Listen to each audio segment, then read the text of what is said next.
Yes. Is it working? Yes. All right. That's weird. Okay. I don't think so. Is it loud enough? Yes. Perfect. Sorry about that. Okay. Um, I will just make sure this won't be duplicated. All right. Okay. So, hi everyone. At last, some sound will be welcome, I guess. Welcome to my second stream. Today we will continue what we started last week. We will try to make a connection both ways. So we want the CPU to be able to receive message that we will send it through UART, and it will answer back to us. So the goal of this exercise is just to make sure our FPGA works properly. We have the what was called the bring up, and later in the process of building our own CPU core, um, the goal is that it will simulate the standard input and the standard output of a computer. All right. So it's like a process that we want to make sure the FPGA works properly, but also will be useful in down the road. All right. So I don't. Sorry, I'm a little confused right now. So I will start over and just present myself. My name is Andrew. I'm currently a student doing a master degree in computer engineering, computer science engineering, and I'm very interested in all sorts of compute units, so CPU, GPU, and FPGAs. But there's also quantum computer, microcontroller, DSPs, and the list goes on and on. And I would like to share with you my process in getting better understanding of how FPGA development works, because I don't have any corporate experience. All I know right now in the FPGA world has been in the context of academics. I have given a class on how a course. It's a course that is like a term project for students in computer science engineering, and in that class they have to design and implement a NES like console, like a console from the 80s, and make like a demo or a game out of it. So I did one. I won't be sharing it in this stream because I don't want to give the future students a solution to the problem. But it was very instructive. I really liked the process, but it was either way very low level. I didn't go deep in what I can do with a FPGA. So today, instead of what is called a PPU, so a picture processing unit, the what we can find inside the NES. Today we will do, or in the next few weeks, we will try to make a simple CPUs. Right now, I'm still debating in my head if I will do a custom CPU. 16-bit CPU would be easier, but I might try to jump the scale and go up to a RISC-V. So for those who don't know, wait a second, I will show it. It won't be long. Okay, so there is most of you are probably aware of x86 CPUs. So mainly your computer at home, your laptop, like for instance, Apple before the M1 was running Intel CPUs. So those are x86, A64 processor. So when I say they are that kind of processor, we talk about the architecture. We talk also about the ISA. ISA is the instruction set architecture. So those architecture have defined how to make a certain operation, and they have a list of operation. The other one that you might know are ARM, so your cell phones, the new M1 chip and so forth are all ARM CPUs. And those, so I don't know if you have noticed, but x86, A64 are made exclusively by Intel and AMD. There were back in the days a company called VIA that make 386, 486, and I think a little bit higher CPUs also. But I think they don't do anymore. I didn't see any of those processors on the market, and probably I think I've seen another processor made in China, but I'm not very aware of how it works or if it is compatible with all the instruction sets. So that is another topic.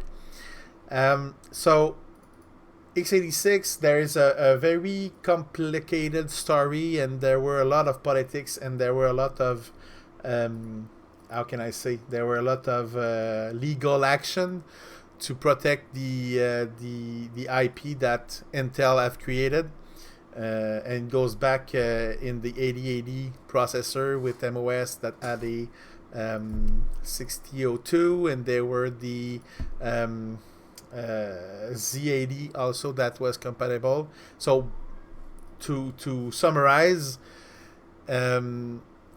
today AMD and Intel are the only ones that can legally produce x86 CPUs, and I'm not aware of a process for someone to say, hey, I want to be in that group. Maybe it exists, but I'm not sure. Now, ARM. So if I go here,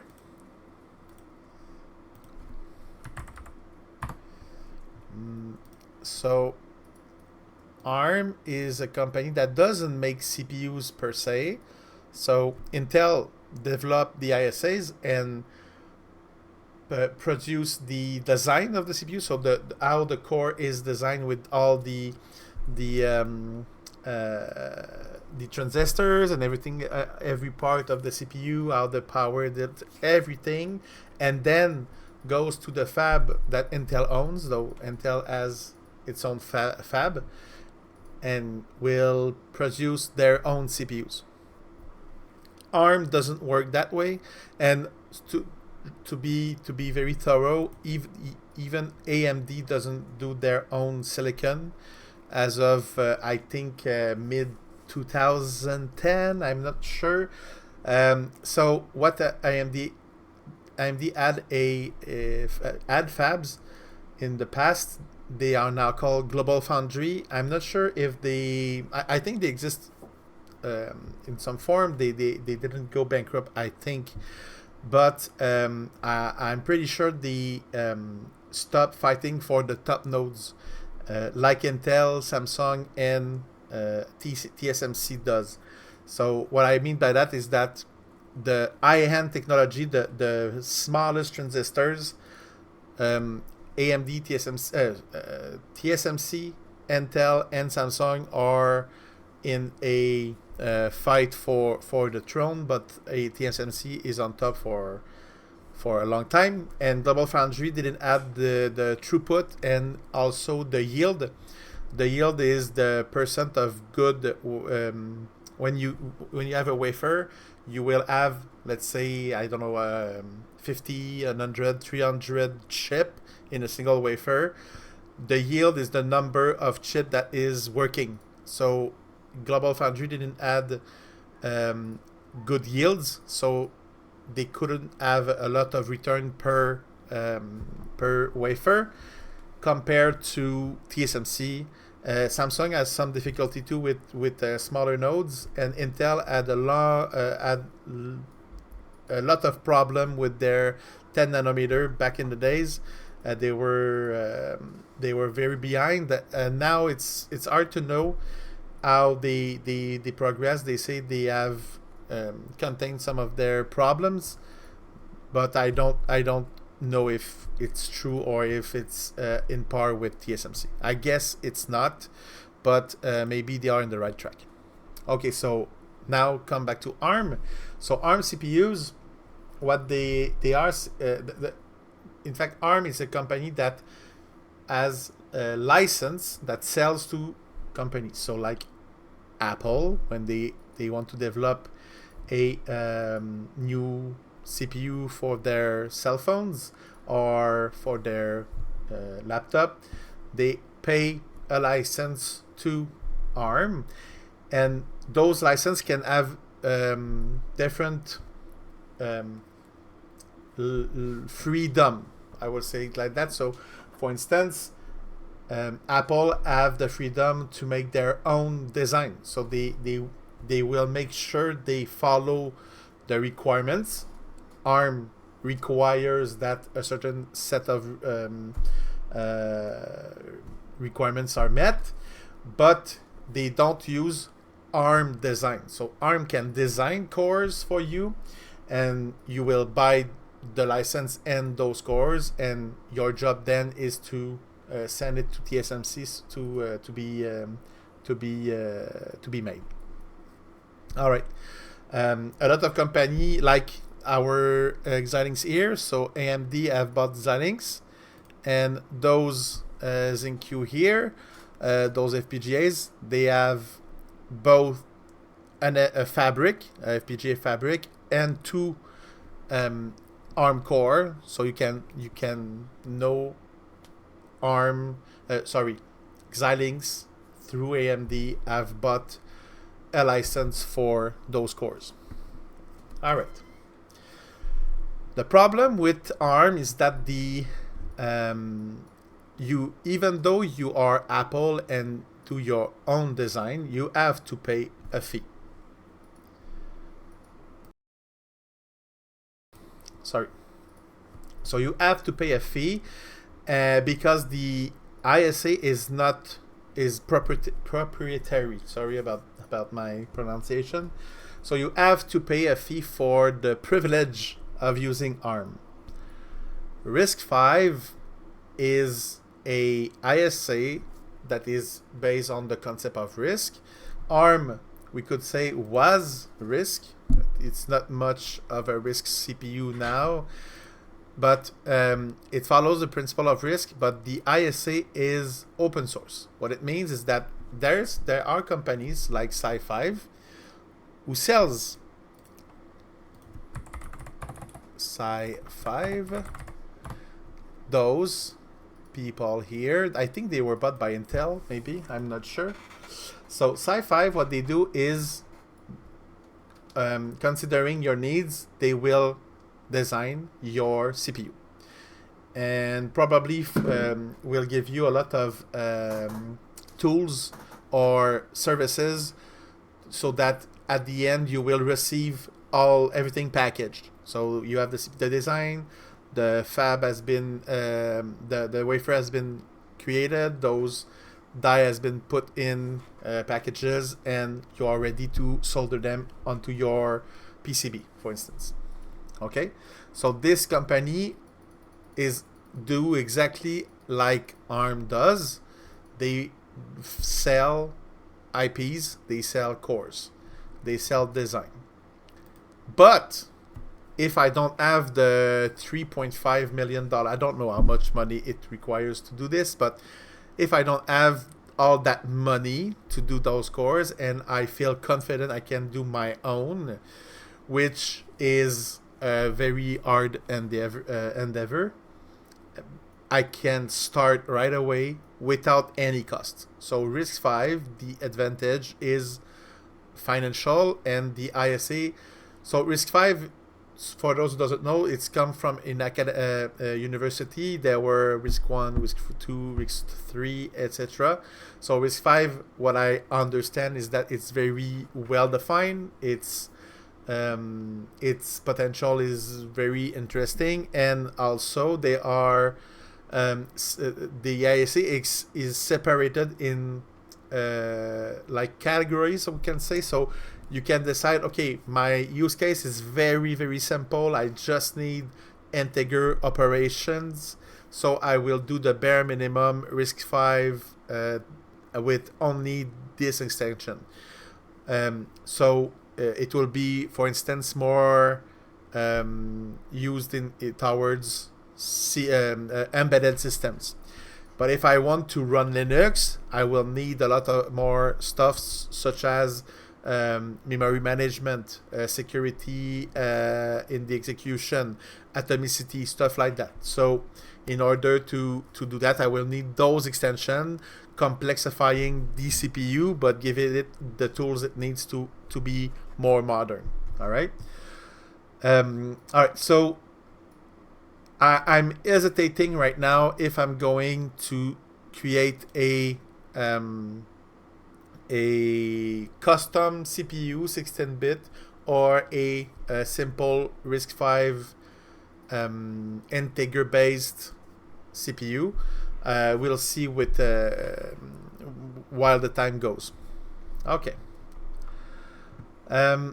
So one of the things we will do today, like I said, is first modify our project. So just to go back in the concept we have seen last week.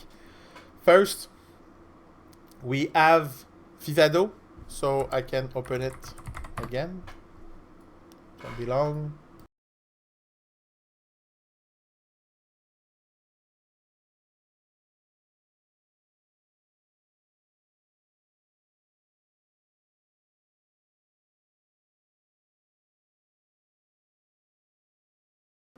All right.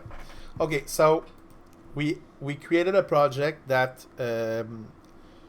activated the CPU on our FPGA. So this block design.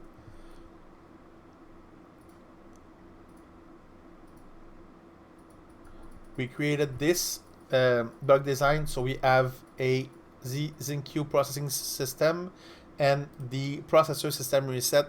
Those two are required in order to properly set up the CPUs. And if I go here, you will see, in fact, there's like a schema. I don't know if you see well. So this is the part where the CPUs are running. This central interconnect, everything is connected to that part. And you can see those here, bank 0, bank 1, all of these are the fabric. So how to communicate to the FPGA, the real FPGA, the real part of the FPGA. Because I don't know if I was clear last week, but a FPGA doesn't necessarily have ARM CPUs in there. This is very a special case in the Xilinx family. All right. Okay, so this project has been synthesized, implemented. We generated the bit stream. We then exported the hardware, and that part created a file, a .xsh file, and this file has been used to here create our platform. So in there's a lot of files, I think, here. So if we go into here, we have a lot of the other files here. We will today look at UART. So this will give us functions that will help listen to the terminal and answer without the use of xlprintf. So if I go back in our hello world here, we use xlprintf and we use the print, or it could have been xlprint also. It would have also worked. It says it has a problem, but there's no problem. Oh yes, printf, sorry. So the xlprintf does exactly the same thing. So what we will want to do is remove this and have waiting for data to come in, and at some point write back the data to the user.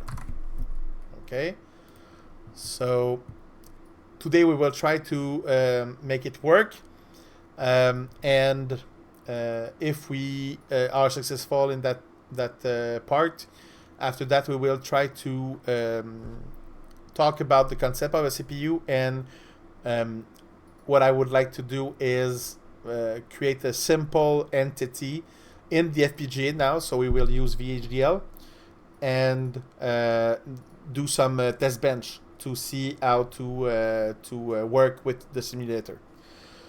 Good. So let's start. That will go over here, and this will go here. Perfect. And that one. What did I do? All right. Okay. I think I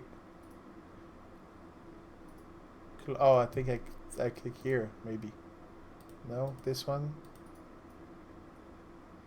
Well, wait a second. I think I went too fast.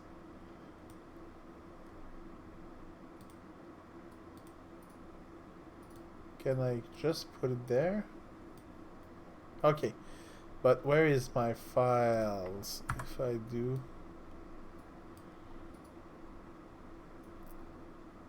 what is this?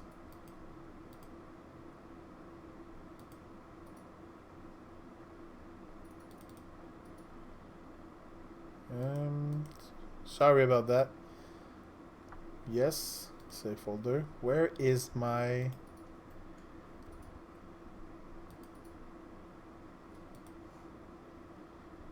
Okay, so sorry about that. I'm supposed to see my file at the left pane, but for some reason I don't see it. Maybe if I do this, no.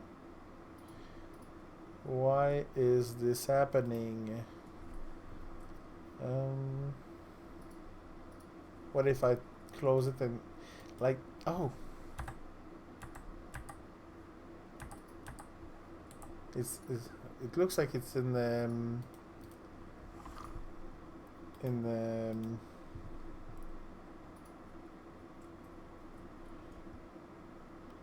sorry.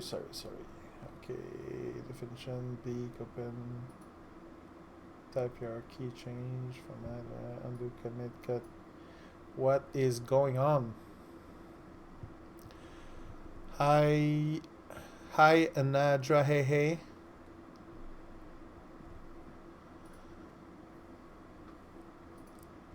Okay. I'm lost right now. I'm used to the like the 2022 version. This is the 2023. I will turn it off. I don't have in my menu. It's weird. It looks like it's in full screen mode. Okay. Oh, lights.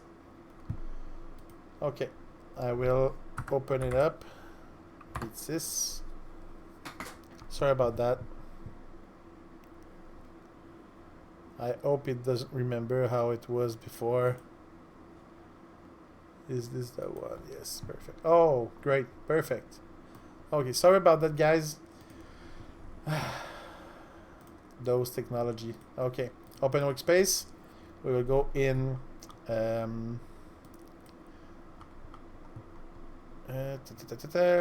see working software, select.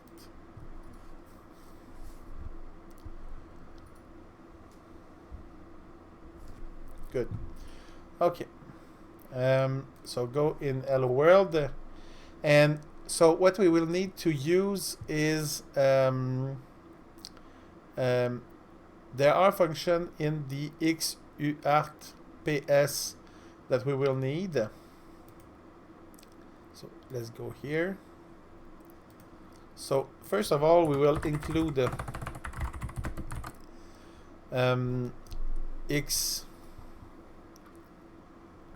UART ps.h, and if we open that file, there is a lot of stuff like you can see here, and we will be interested in some function.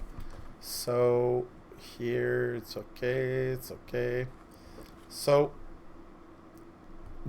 one of the first we will need is something that will receive. So if we do recv, okay, so this function will get a XURTPS pointer, a buffer pointer, and a number of bytes that we want. All right, and what we will do is create an instance of this UART, XUART PS. Sorry, I'm speaking French now. The buffer, we will set it at, like, I don't know, maybe 1024, something like that, and we will read 1 byte at a time. So the UART controller will buffer the data, but the CPU goes at like 650 megahertz, so, and the baud rate of the UART is so slow, we will have plenty of time to process those bytes without overflowing the buffer, the internal buffer of the UART. Okay. Is there anything other than that we will need? I guess not. Yeah, we will need to create all the XURTPS here. So how does it work? So we need the init platform will be performed, and we will create our XURTPS. Let's call it UARTPS, and another the XURTPS requires a XURTPS config. So XURTPS config, and this is a pointer, and we will call it config. And we might need no, we don't need a status. We will need a buffer 1024. So good practices will be to make, like, I don't know, define here that will be called the buffer size max 1020, just buffer size 1024 here, and we will use it here. Perfect. So now we will create or what would I say, we will, like, initialize a configuration. So the config, the pointer we have created but not yet instantiated, we will use the UART PS lookup config, and at that point we will need to use a ID. So what we will use is the X bar USB 0. So you might be confused right now why we use the USB 0 base address. So just a second, I will look if it's the right one. If I go back at the top of the file, I think it's supposed to be USB 0. So USB, in fact, is built on top of UART. And I'm currently connected through the FPGA using the USB connection. So if we look here,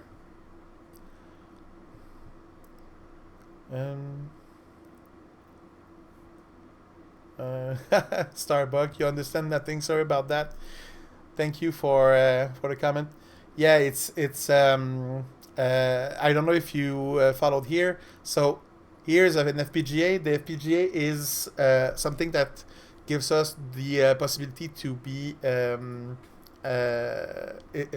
we can literally design a CPU inside of that chip, and next day we can design a GPU, we can design a Bitcoin miner. It's really something that can be very dynamic, can be changed as we want. So people use these to test designs, and after those designs have been made, they will create the real chip. So no problem. Okay. So what we will do. So what I wanted to say is, here is the here is the connection that will create the UART terminal, and it's a USB connection. But inside that connection, we can like use it as UART. All right. So I don't know why it does that for the XBAR. So here, XPS max rate. I think it's in properties. Sorry about that. Maybe. Let me check my notes. X parameter. Okay, I think it's include X parameter point H. All right. So inside of this, we will have the aforementioned XBAR USB 0 base address. So base address, what you have to know is your CPU and all the device it uses. They are assigned memory address. So the USB 0 has a set of parameters that can be manipulated by the all of the libraries Xilinx gives us. So XBAR USB 0 base address will point to the start of the USB 0. We see the value right here. Did I put back the right? No, I'm so bad. Sorry. Okay. So this, we can see that the value is something very cryptic. It's 0xe000200. So this is hexadecimal. What it says is that at that base address, there everything you need to do about USB are there.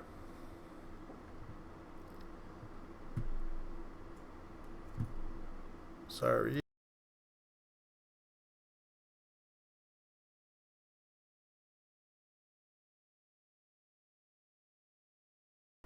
Good.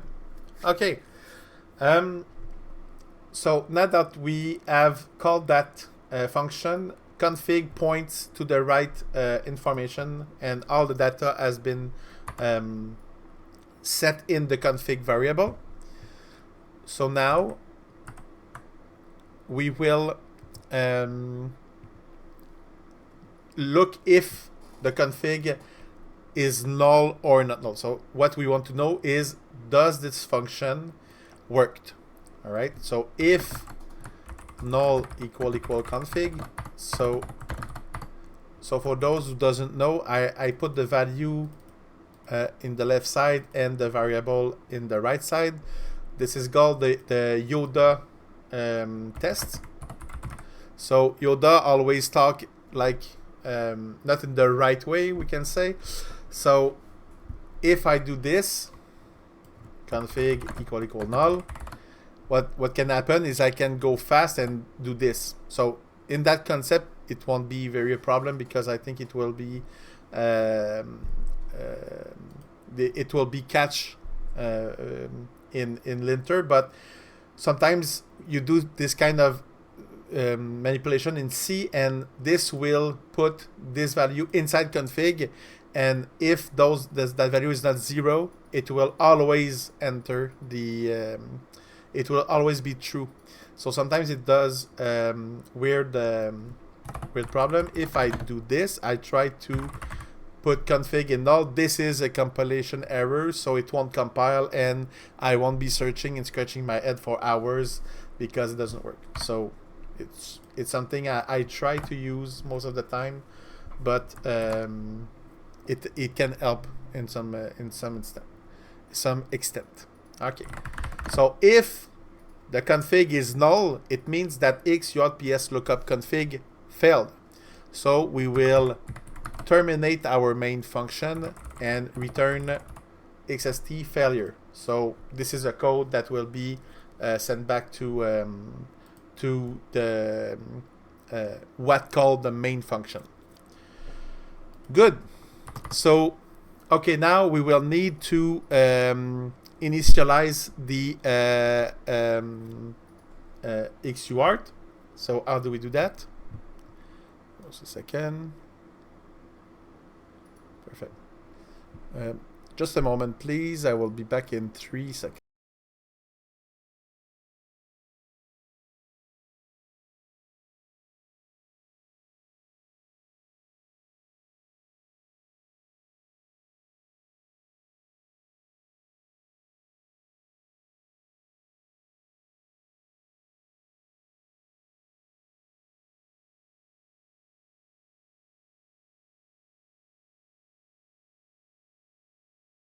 Sorry about that. I didn't say this earlier, but I'm a father of 3 kids. So today they are all at home, and furthermore, they can interact with me. So I might be sometimes disturbed. Sorry about that. Okay. So now what we want to do is do the actual what is called the initialization of we want to initialize the connection. So we will add, oh sorry, I did the here. So we will need a variable status that we call XUART PS config initialize. So here we have some parameter to give. So we need a pointer to a XUART PS. Lucky enough, we have one here. So how do we do this in C? So this is not a pointer, but I need to give it a pointer. We only need to, sorry. Whoa. We use the ampersand symbol. That symbol just says we will use the address of the variable. So UART PS here is on the stack. That variable has, even though in the stack, an address, and we give that address to this this function. So if we are in that function, for that function, this is a pointer. This is the address. Okay. So now we need the config here. Since the config is already a pointer, it needs a pointer. We just need to type config. And here the address. Whoops, sorry. Here I don't want to. We just need to use config base address, like such. All right. Okay. So for those who doesn't know how to use pointers, like if you did something like Java, JavaScript, C++, or like Python, stuff like that, everything except PHP.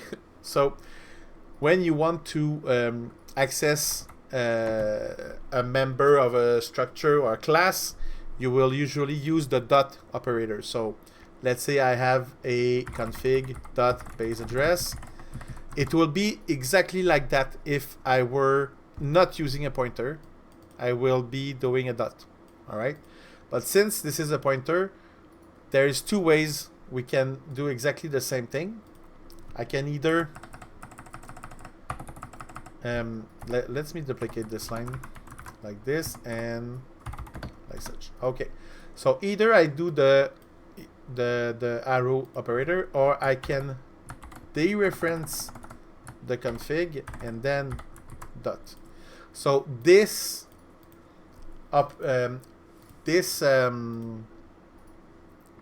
in this context, the star is a a way to dereference a pointer. So when I do the asterisk config in brackets, what happens is all of this becomes a XUART config, not a pointer of a XUART config. So now I can use the dot. All right. But for simplicity and readability, and sometimes you need to train, like you can imagine that there's a structure within that structure. There's another structure, but it's a pointer. So you don't want to always use brackets and this operator there. So what you do, you just use the arrow operator. So we can delete this and come back here. We will remove this comment like that. Okay. So at that point, we want to make sure that the connection has been successful. So what we will do that if XST success is not equal to status. So if the status is not a success, so return a failure. So what we need to know is that when the program will start, we will go to init platform, then we will instantiate a UART-PS. We will instantiate a pointer of a XUART-PS config. We will instantiate a buffer. Then we will look up config. It will return us either a pointer or null. We will then XUART-PS config initialize. So initialize the UART through the configuration we have created previously. We look up if it's failed or not, and if it succeeded. At that point, we should be able to send data to the UART. Okay.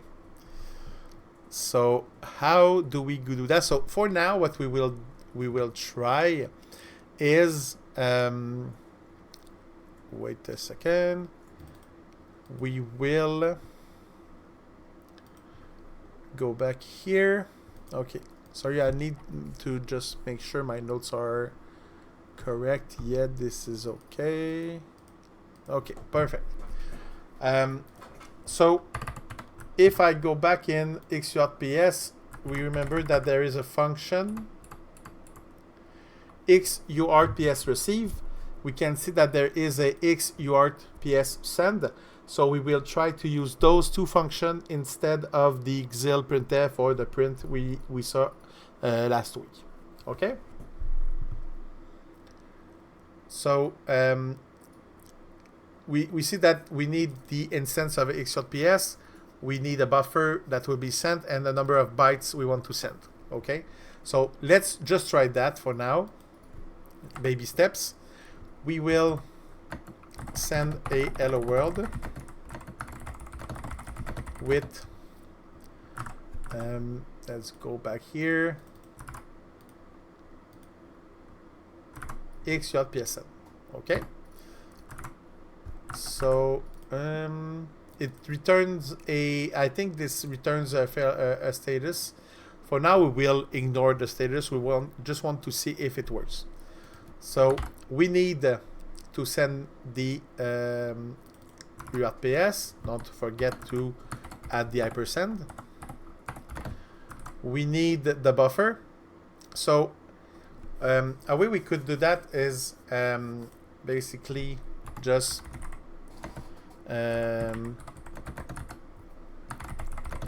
create a hello world like that, and we just need to cast U8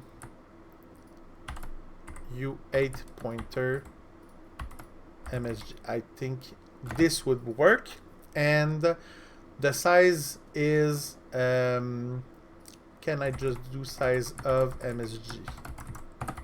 No, this will yeah, since the char is 1 byte, it should return the size of.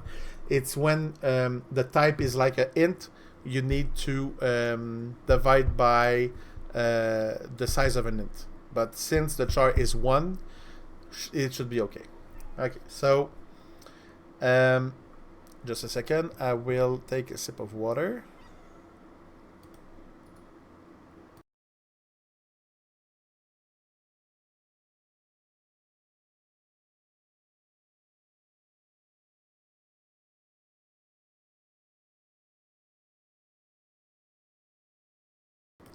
All right, I'm back. Okay. So, um, so now we are ready to test it. So what we will do, we will build our software.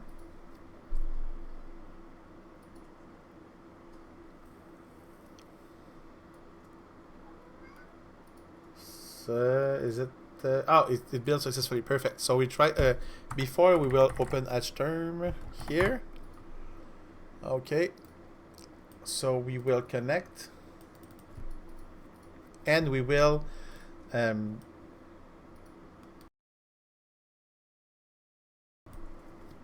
We will run.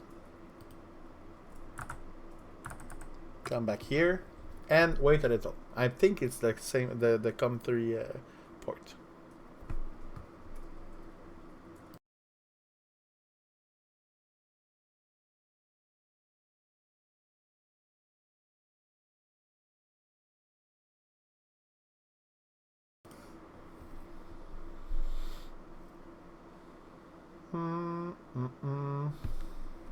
Okay.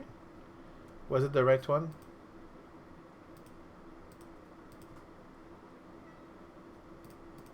I think it was the third one. That like the first one. Oh yeah.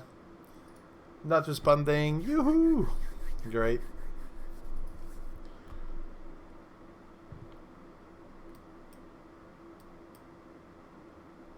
Sorry about that.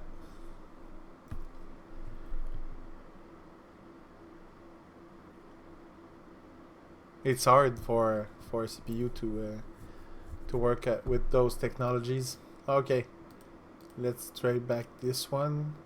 I don't seem to receive data.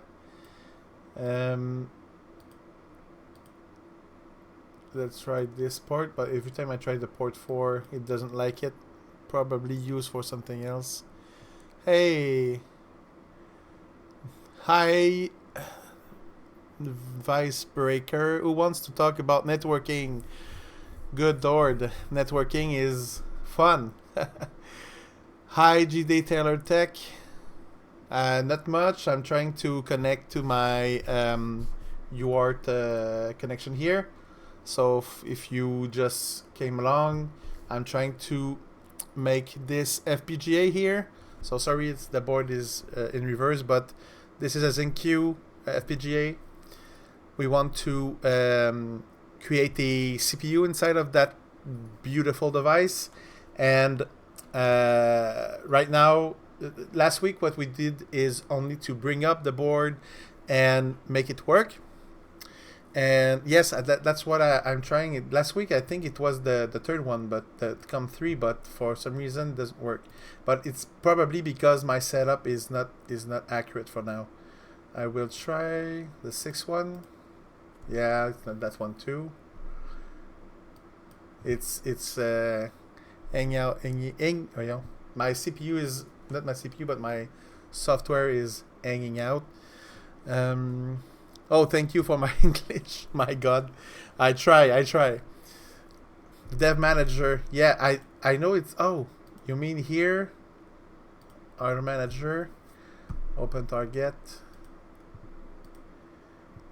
Does it tell me which COM it uses? Where can I see it? Oh, in Windows. Oh. Yeah. Wait. It's the does it call? Is it see port device manager? Yeah, here. Okay. Yeah, sorry. I usually use my Linux for this, but I wasn't very. I didn't really trust OBS on Linux right now. I'm not that good, so it was more. It was something that scared me a little. So here, where are the COM ports? Display adapter, firmware, network, portable, ports here. Damn. Oh, is it the COM11?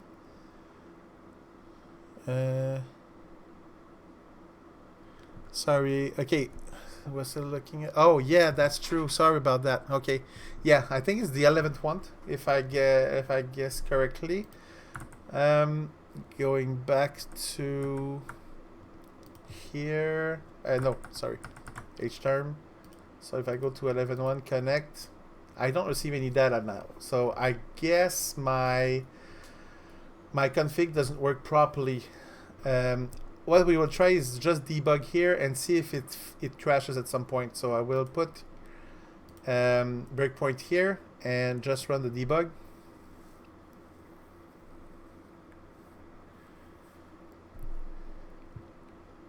Okay. I will go back here. Where am I? So just make sure. So okay, so it's on the breakpoint. I will stop this one. Oh, okay, stop everything. Yeah, all right. Right, we will try what you said before starting. So if I disconnect this,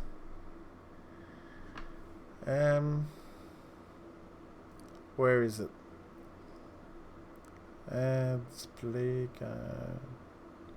Okay. So yeah, it's what the 11.1. Okay. So if I go, I put it back, and it comes back to the element. Okay. Good.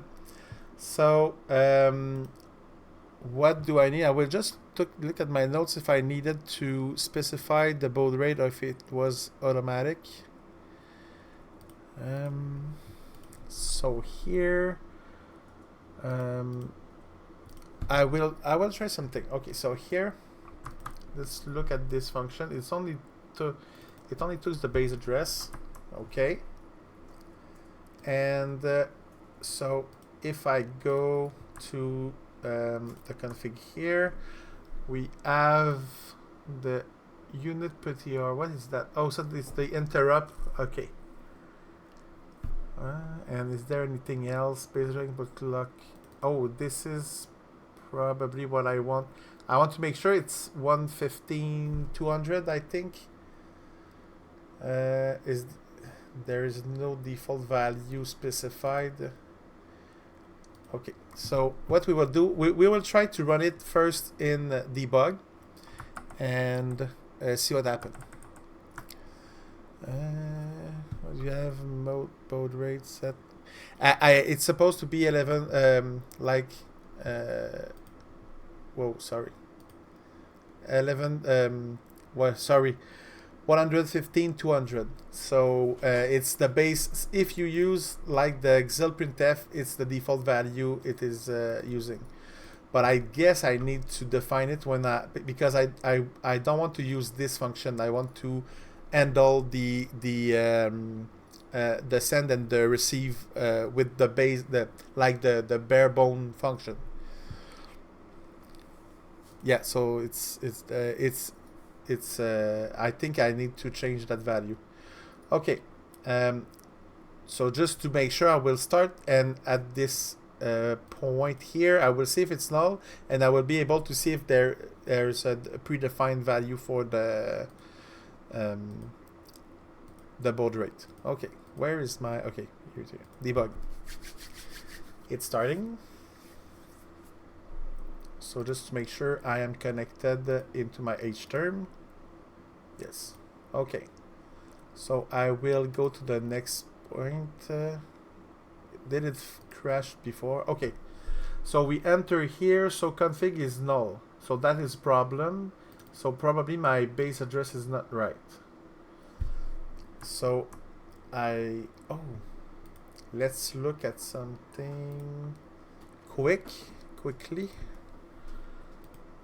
Is it USB 0 or USB 1 that I used? It's USB 0, UART 0.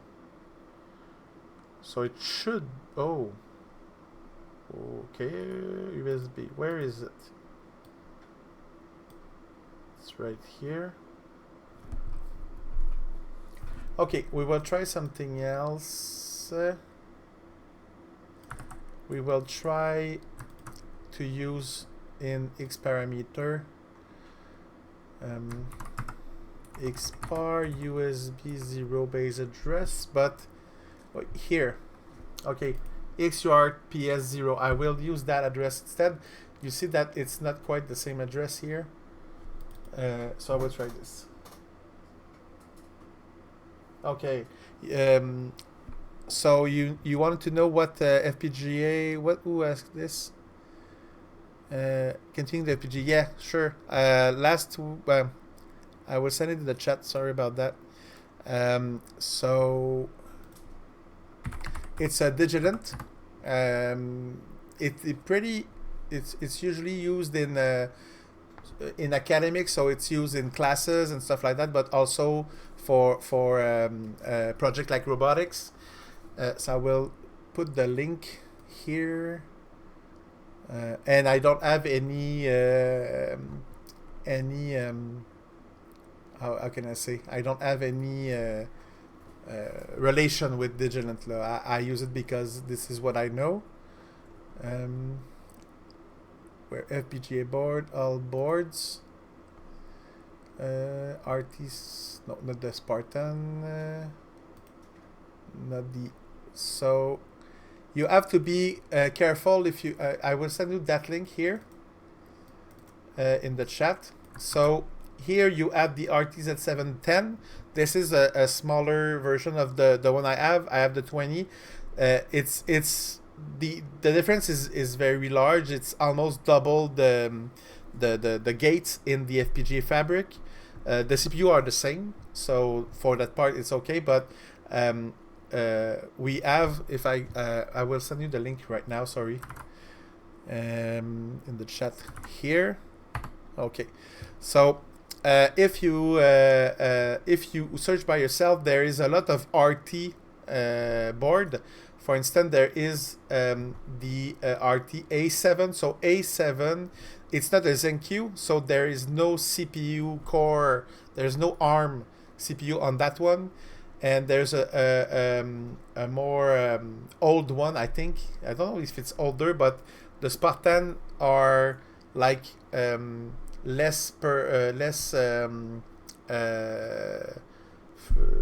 they are less performant. I don't know. They are very very slow compared to the RTX one. Okay. Yeah, but they are they're not cheap. But what you have to know is, if you go in company like DigiKey or stuff like that to just play with them, the price are very high. But if you at some point want to develop a product, and like you will buy, I don't know, maybe 10,000 FPGA, the price go down very quickly. But it's not in the scope of the current project I made. So the like I said earlier, I'm currently doing my master degree, and I work with FPGA only in academic setup. I didn't work with FPGAs, and I give a class as a graduate student and the project they made in that class is a NES like GPU. It's called a PPU, and along with the CPU they code a game, so they use it like a Nintendo NES back in the 80s.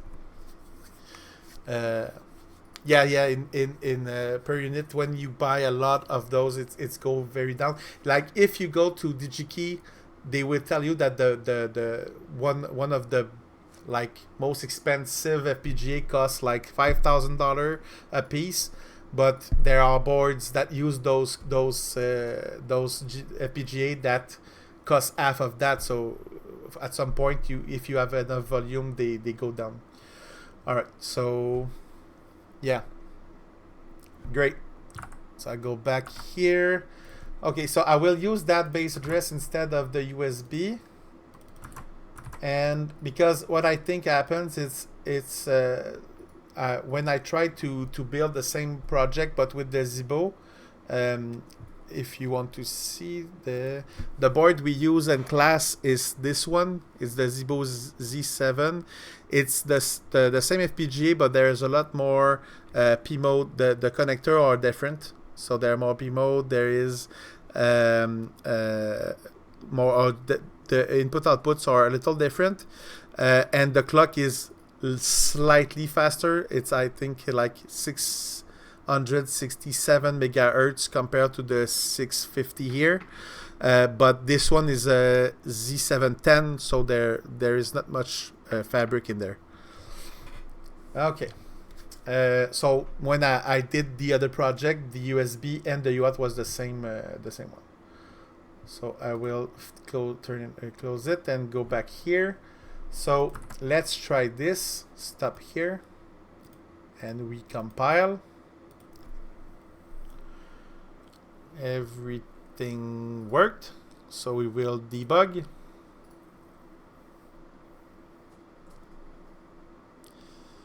I think the Zibo has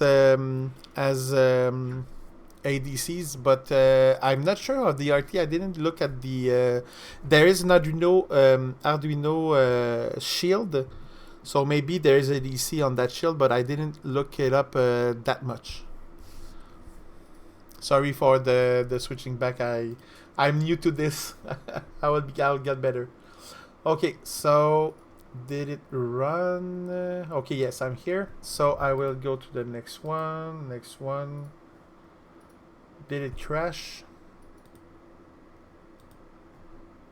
Do I have something? No. So there's nothing coming to my port here.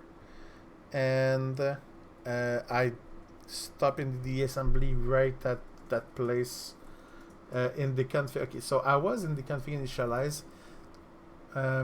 Okay, so like if I pass here, so I will put my breakpoint here and start over. Stop. Go back here. Like this. Okay. Okay, so you it's your first stream on Twitch, Taylor Tech, yeah. Do some switch back to my lecture. See, I have some E stuff. Hobby is there.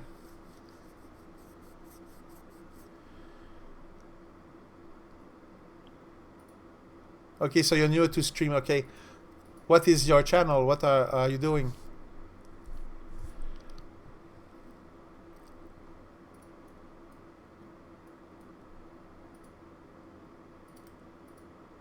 Okay, so just over this. Okay, so the config here we have input clock hertz. That seems high, like very high, incredibly high. I will try to change that value. So, okay, stop here. We will do config dot input clock hertz. Oh, input clock hertz. I'm not sure if it's the baud rate. Let's try it. Dev learning Rust. Oh, nice, Rust. Through a book called Zero to Production. Through production. Never. But I know what I've learned. I've heard of Rust, but not of the book. Yeah, I guess the concept of borrowing and stuff. Look, I didn't try it. I look it up a little, but the concept of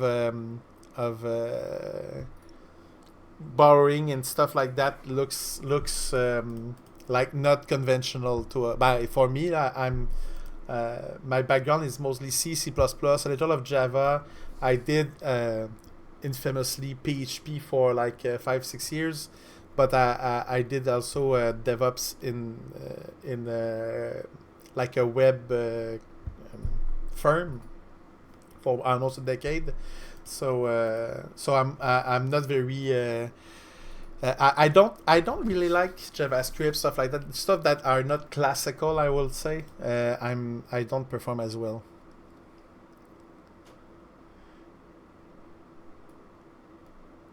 SE, you mean software engineering? Infamously, yeah. To be fair, I will admit that PHP was my guilty pleasure. I didn't have any problem with it, but I know that there's a lot of people doesn't really like it. Yeah, that buildings thing from scratch is like uh, the you can do this. First of all, it's I'm sure that you have the the skills, but one of the hardest thing for me was at the beginning was starting. Like, what do I do at first? That was the big part, and it comes with practice. Do little project, do little stuff, and it will come along. Okay, so I changed the baud rate here, but I don't I'm not sure if that is what it needs. We will see quickly enough. Okay, so let's build this. Let's debug.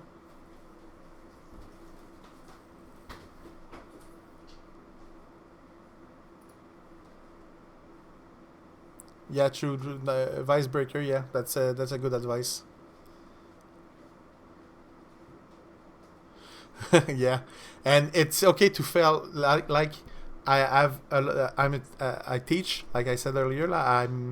I give a class at the university, and I'm in Quebec. So in Quebec there is like all the course, all the program that leads to a technical job are is the they are separated from the university. It's called a cégep, and I give course there too, and a lot of students hate to like fail something, like not able to do something, and usually you learn a lot on those. You learn a lot of what not to do, and what I've seen is that a lot of people that get it very fast and it goes well, so they don't have struggles, so they advance and like, oh, it's easy, and then they go to the exam and have like a question that is slightly different, and then at that point fails, and the other person that failed before knows what happens and can get out of it much easier. So yeah, don't beat yourself. Don't One of the thing I always says, you see, don't also is don't compare yourself to your neighbor or other person. You will always find someone that goes faster, learn quickly, more quickly, but you never realize that there are other person that struggle more than you. And at the end of the day, what I see is people will do the people that have the skills that will go through all of this, and at the end will go to work, and like in 2 years all of those people will be at the almost not at the same point, but almost at the same point.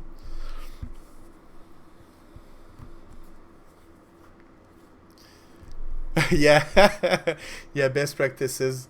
It's not bad, but it's not a good idea to start with optimization and like the best way to solve a problem. Sometimes just the concept of trying to figure it out will help you too.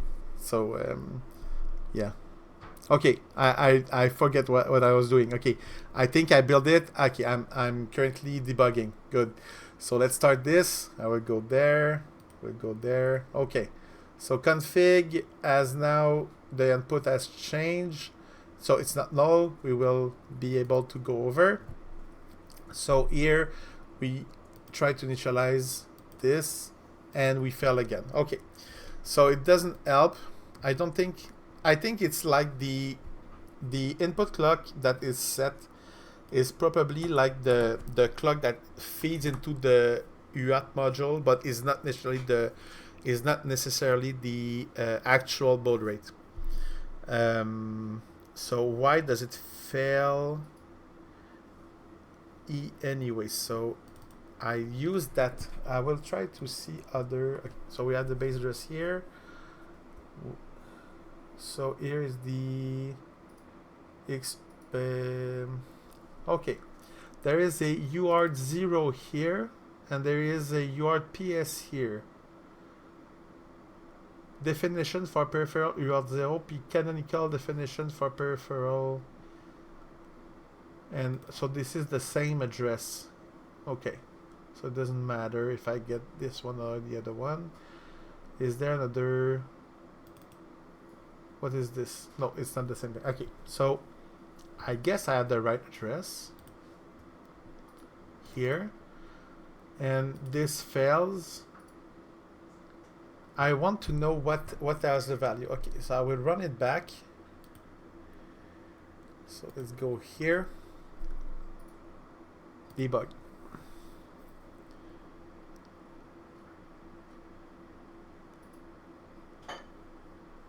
Yeah. One of the thing, yeah, you can learn a lot by yourself in software engineering at large. In fact, one of the things I won't say regret, but something I would do right now, knowing what I know today, is instead of doing computer science engineering, I will do electrical engineering instead, because you will learn to program anyway. So if you want to go very low level, like with using FPGA and stuff like that, it could be a good way to like, what I can say, it could be a good way to do what you like. But if you really want just to do software and like don't go below ARM assembly or whatever architecture you want to use, computer science is very fine. But it's way easier to learn how to program than to learn how to design a electrical circuit with capacitor and inductor and stuff like that. Okay, so sorry about that. I did again a tangent. So let's try this. Okay. Oh, I think I went too far. Okay, so config, it's no. Oh, it failed. No, it's not. No, why is there? Is it there? Okay, status value is 3. Okay, so and success is supposed to be 0. Okay, so 3 is device block not found. Okay, we have something now. So something device not found. So the configuration is not correct. I will go back here. Go back here. So I guess what happened is last week when I don't remember.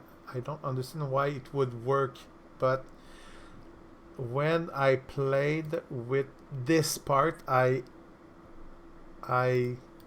accidentally unchecked and checked it, and I'm not sure it went at the right place. Here, USB 0, there's like only one place it can go. I want to try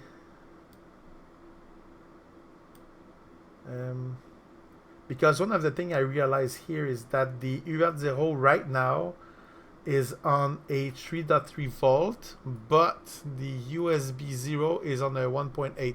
So it's like impossible for me to believe these are the same. So I guess I will need to change this. But the problem I have right now is that it worked early. It worked last week when I did a Xilinx. So that is weird. So how can we will try this. We will change. Oh no, it doesn't like it. Okay.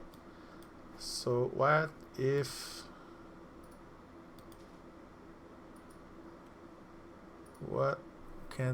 okay, I will try something before. Cancel here, go back in this, and I will just make sure everything work like when we were last week. So I will just comment everything, put Xprintf is already there, and we will just make exil printf hello world like such. Okay, let's try this first. I'm not sure if maybe this I don't think it will be a problem. It won't open, but I I guess this file probably does some configuration, but only if I call the function. So we will see. So stop that and okay, perfect. Let's go back here, build, and debug. Okay.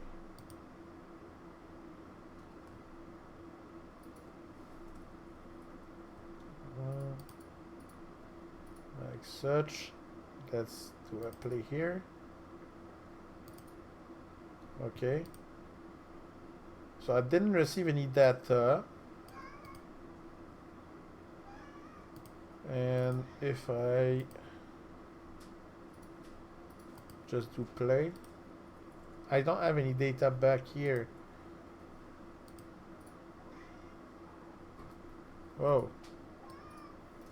I just know is running terminate existing before launching new one. Okay. Oh, because I push play. Okay, so I will do stop. I will just try to run it without debug. Sometimes it might interfere with the with interrupt. Okay, so now it works. Okay, perfect. Now we know the UART is supposed to work as intended, and we use UART 0 in that context. If I go back here, we say that this version configured at 1655 to baud rate. PS UART is not initialized by this version. Set boot run BSP configured to baud rate 11. Okay. What is the BSP? Let me look it up. Right here.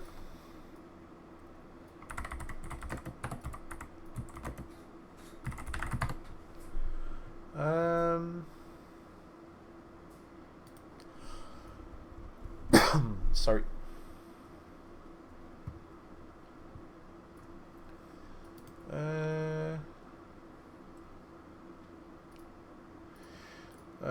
No, that is not this. What is?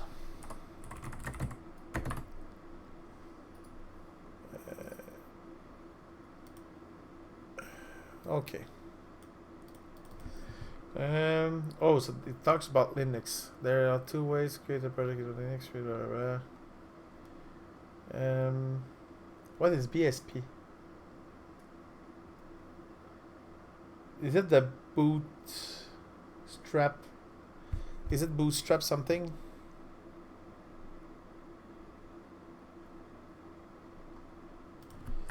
What BSP stands for?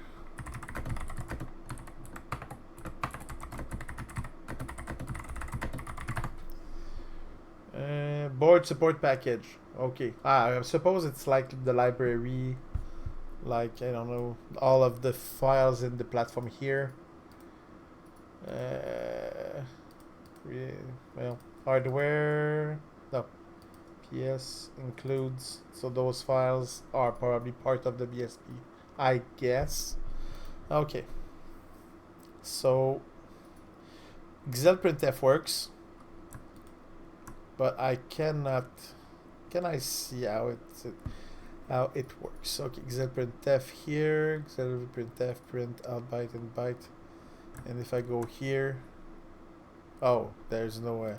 I don't have access to that. Okay. We have the BSP config. I just want to see here. There's not much explanation. Okay. It doesn't help much.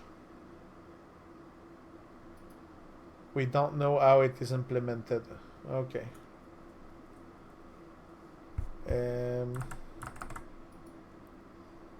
Let's go back here.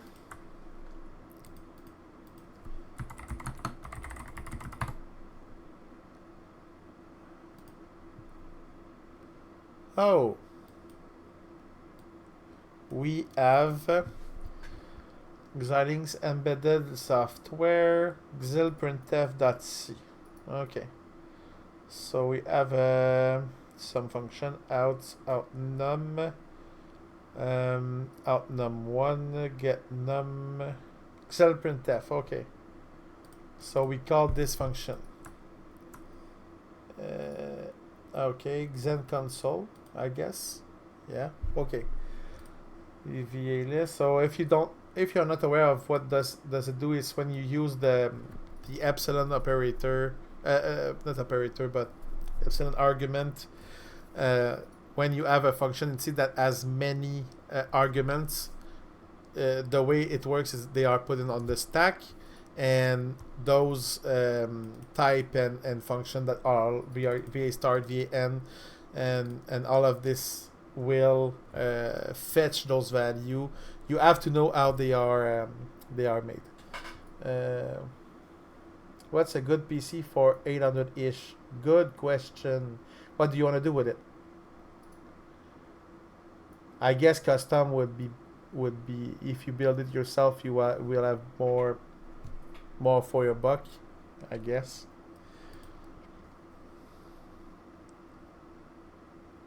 If you want to, there's PC part picker that is very good to build computer. Like you can choose a CPU, for instance. I don't know, like a. I don't know if I would recommend an Intel right now with the problem they had. I think it's just the high end. So maybe i5 would be okay. I don't know. 1460. Don't take K. No, K, okay. K means you can overclock it, so it's not very. Is there a for? Yeah, this one, for instance. So you add this, and you can add all of the parts you want. It will get the best price it can find, and make sure you are in the right country. So if you are in Canada, just use Canada, and you try to keep it under 800.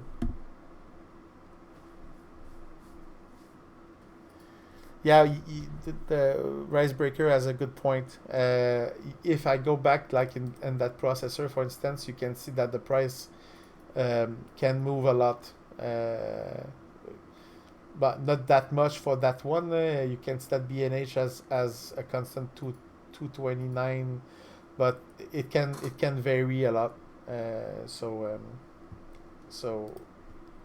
time could be a good idea. Also, there is like it's cyclical, so when you know that there going to be a new generation coming out, but you don't have a lot of budget, you know that when it will be out, then the last gen will very so often drop a little. There is boxing day stuff like that.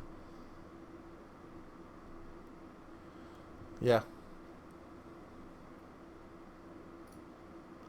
I guess the first part is having at least the motherboard, the CPU, and the RAM, and after that you can like buy other like a more powerful CPU and sell the other one. I know that a lot of people like buy GPUs, and the high end GPUs will use it like for a year and a half, and then buy a new one and sell the other one. So that can be done too. Okay, so Xen console printf here. What I'm very confused is that I don't see any configuration of the infamous UART one in that. So I'm a little confused here.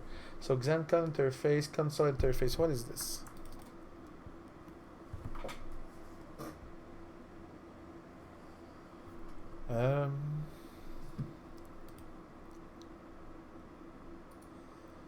Okay. Xencon ring buffer structure. Okay, doesn't help much. Gonna just go back like that. Okay.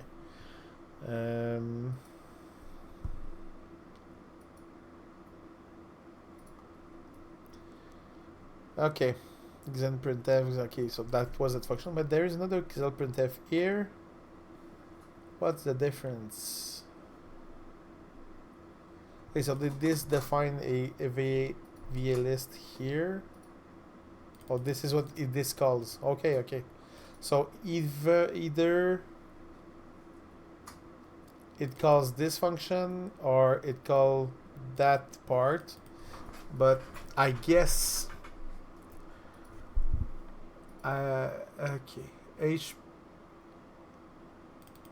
Oh, okay. So this defined here is probably for ARM 64-bit, and I'm pretty sure the Cortex A9 is a 32-bit. ARM Cortex A9. It's 30. Yeah. So here we use that xelprintf here. And if I go, and since it calls this one, so here we go with some variables, params t here, while count blah blah blah. Outbyte continue. Okay, this is a while. std out base address. Okay, so this, there's a very large number of that variable. Sorry. Sneeze alert.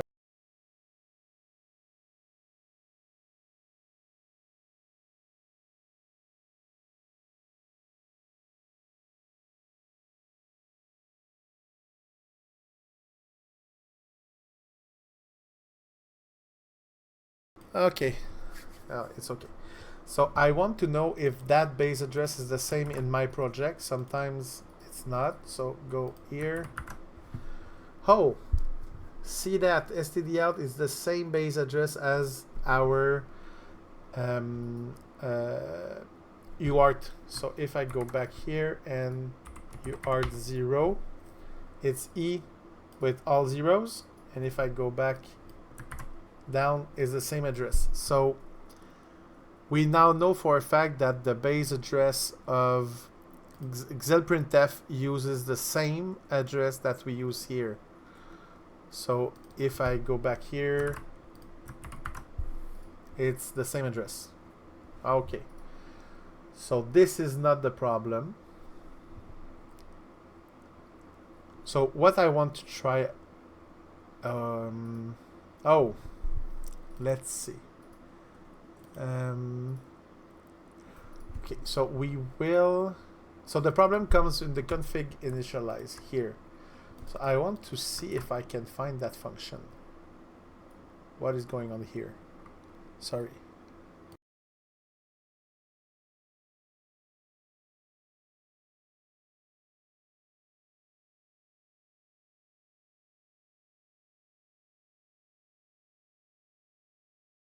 Okay. Yeah, having two GPU is better than one. Yeah. Okay. So yeah, I wanted to see that function. So if I go, I will on all of this. I will go here. What is it's xurtps.h. So I want to look up xurt. That's xurtps xutil. It doesn't seem to be in that folder. Okay, so let's go back here. Let's see. Okay, perfect. So going back here, we want to look at the config. So go here like that. Is it big enough? I think I could probably just zoom it a little. Okay, so it will assert some stuff, and then instance PTR is our pointer here, so it will set up values that it received there. So this is the one that's probably used. Modem pins connected. Handler, send buffer. Yeah, I remember. I have. Okay, it's the effective address here. Okay. So it does a lot of stuff. Then status XST success. Okay, so when it tries to set the baud rate here, and the baud rate is that value. Okay, let's look at it. Look it up. I'm pretty sure it's here. No, it's not there. Where is it? Where is that value? Okay. Where is this? It's supposed to be in XURTPS.h. Okay.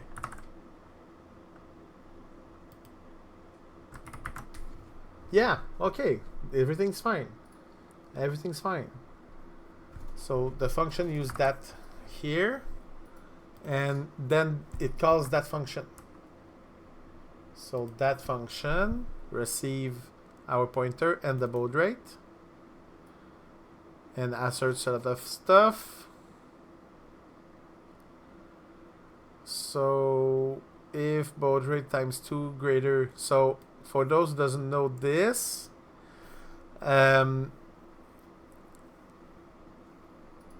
yeah, if baud rate times 2 greater than the input clock key, so that is not the code error code 3, so it's okay. And if I go back to the last one, else there's another step that is taken to so if set baud rate is not successful, it set the is ready to 0 and return status, but status will be like 1055, so it's not 3. Okay, so if it works, it goes here. So XOPS read reg base address XUART MR offset. Okay, so at that point they read some values, some bit management. So I don't know if you guys have worked with like low-level development, like in microcontroller, but a lot of information are hidden in how can I say, like in the 32-bit register or memory space. Like bit 0 will have that signification. Bit 3 will be at 0 means this is enable and disable, and like bit 4 through 7 will have those representation. So here what it does, it uses mask to extract values. I would guess that like here, so A, it's 101010, so though there is 2 bits that is flagged, and all of those operations, so those are R. There's I guess this is a negation. So there's a lot of manipulation that are made, and they want to make sure that the chart and mask, stop mode, parity mask are either defined or not. It depends on if it's a nut or not. Okay, so get some values for the mask, set the register value to the data format, and then write back to the register values that it needs to be set. So I haven't seen anything in there that could like throw back the value 3. So That's weird. Is this... No, this is not it. Because the only thing we set back is the status. And the status is only changed at this line here. Or here. So the only one that can change it is this one. And what we've seen here is either it asserts something so it will crash, or it's okay. Yeah, I didn't look at all the returns though. Okay, so if I look this up, it's a value very large. UART input clock. Return baud error. Okay, here the baud error is the same value as the one earlier. And we have a return here, X assessed. So if I go back here up and I go return 1, 2, 3, there is no value tree that we can see here, and that is what I call quite difficult. Okay, where do we go from there? Is this the assert that will do that? No. Show more. No. Not in this file.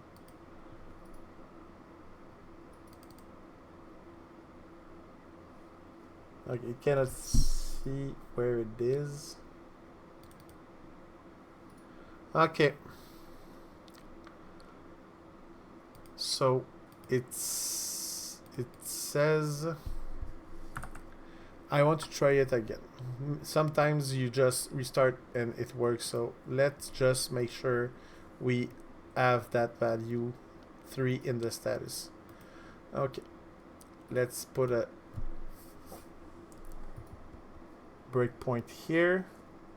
Is it running? No, perfect. So first of all, I will just try to sorry, I need to go back to the application here. So build.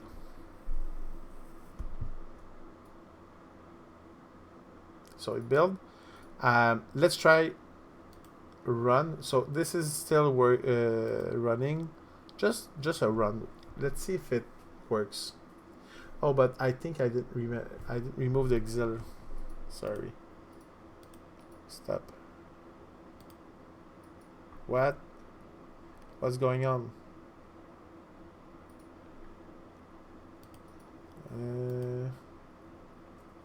What were... I just want to see if I remove... Yeah, I didn't remove this one. Okay, and I need to put it back this one. Okay.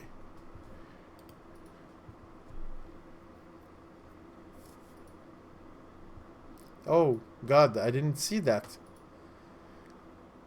I got raided.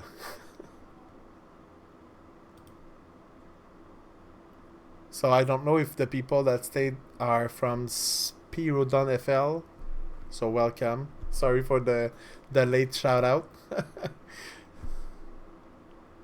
Okay. Perfect. So stop.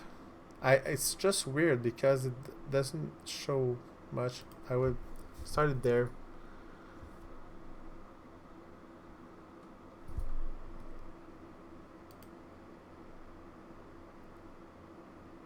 Okay, so it started in debug mode, I guess. Let's do this. Oh, it entered.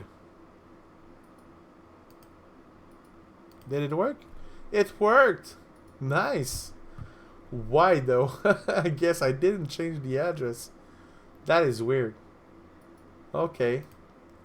I want to make sure it's not like I will do something. Like I will clean just to make sure there is no potential that it's still the xlprintf there. So I will remove this.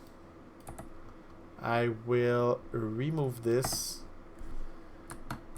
I will save this, and now we build. It build. We run. Let's wait.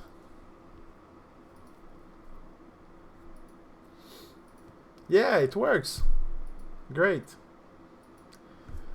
So, just to make it, yeah, it's okay. Perfect. Good. So we are like back at where we were last week. We can send data, but it's not with xlprintf. It's with the basic function, and this will gives us a little more control on what we have to do. So there is no equivalent in the Xel library for scanf. So that's why I'm like xlprintf is like a how can I say that? It's like a tools you use to debug and stuff like that. You don't have really you don't need to do much with the communication. It goes one ways, but at the point where you need to send back and forth the information, you need to use those functions. Good. So now we are ready to send information to the sorry, we need to send information into the UART, so our CPU will handle it. Good. So now we have to use I will just put this before the while, like hello world, and then we will make our process. So we're waiting for the data to come and then write back the data to the user. This is what we are going to do. Okay. So what we will need first is count the number of data we receive. So let's create receive count, start 0. And what we will need is the XUART PSRCRECV, and this receives the UART PS here, and again it's a pointer, so we'll need the %. Then what is the next thing? Okay, so we need to write our data into the buffer we created earlier. So we have a buffer with buffer size that is 1024 bytes. So what we will do here is simply convert in a U8 pointer. No, that's not true. That's not true. Is it true? Is it better to use the yeah, okay. So yeah, we will convert the we will convert this buffer in that is char into a U8 because the receive and send handles bytes. Okay, so you'll say, yeah, but char are bytes. Yes, but char in fact is signed integer, so U8 is unsigned integer, and the if you use a char, it at some point in the CPU, if we use like a compiler in C and say it's a char, it could use the wrong instruction for add or stuff like that. So you see, yeah, but is it important? We handle characters, so we just want to print them. It can mess some stuff up. Okay, so for instance, I will just convert it to a U8 pointer, and you probably know that a buffer with brackets like that, what it means is that in fact it's kind of like a pointer. So buffer 0 points to the first address in the array, and when you write buffer 1, it's you offset of 1 from the base address. Okay, so we write buffer here plus receive count. So what we do is that we will receive data and we will go one by one. Okay, and that will require its own while loop. But the reason why I want to use 1 byte at a time is that I'm sure that we will place the value at the right place, and I can add a in my while loop a limit that receive count must not exceed 1024. Okay. So here we do a while loop, and the while loop will be receive count will be less than 1024 and buffer receive count will be different than this. Okay, so if the last character I received is a new line, so the way I work is in Linux /n is new line, and it doesn't require the /r like in Windows, but I always do like /r/n in my strings. So if I send the /n, then or /r/n, it will stop that while loop. Okay, and my buffer will have receive information 1 byte at a time. And if you are afraid of what happens if there is too many letters coming to the UART, like you have seen, the UART is 115 to 200, like it's 115 kilohertz. The CPU goes to 650 megahertz. It won't be a problem. Okay, so I received information here, and at some point I will have completed this while loop here. It will either have 1024 and oh, sorry, I did a bad practice. We will put here our buffer size. Whoa. And when we will test, in fact, we will probably use a smaller buffer, like 50, to make sure that if we enter 51 value, it will stop. Okay. So it goes there, and at the when the buffer size is exceeded, we will go out of the while loop. Okay. So what we do at that point? Okay. So okay, yeah. If we, it won't be a problem, but it's dangerous, so we will do it. Okay, so we have 1024 character, but the C programming language has the null character at the end, and if we don't make sure there is one at the last place, it will be it could be a problem if we use like strlen or strcpy, stuff like that. Okay, so first of all, we will buffer size -1 here, and we will make sure that buffer to the thousand in French is mille, sorry, is equal to /0. So we will make sure that the last character is 0. Okay.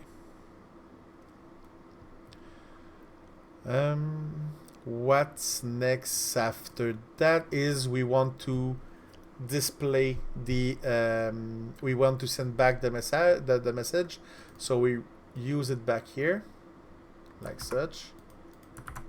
So this is good. We put the buffer here like that, and the size will be receive count. Okay, so when we enter, first thing we do is we set back the receive count to 0. We listen to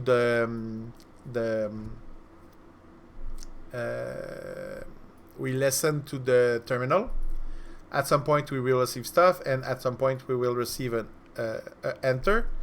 At that point we make sure that whatever happened, the last character is 0. In fact, I could, I will let it there. I don't want to have something happening and for some reason this value successfully be changed.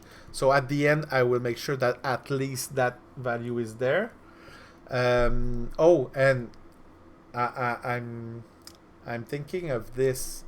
In fact, I want to make sure receive count here first is incremented, but also it's not the last one. I want to make sure the /0 is after the last character. Yeah, that's a good cache. Okay, perfect. I think we have everything. So thing I will do here, just to make sure, so it will be more readable. I think I have a way to say that a new line is CRLF. So you see that /r/n are there, and I think I can hide the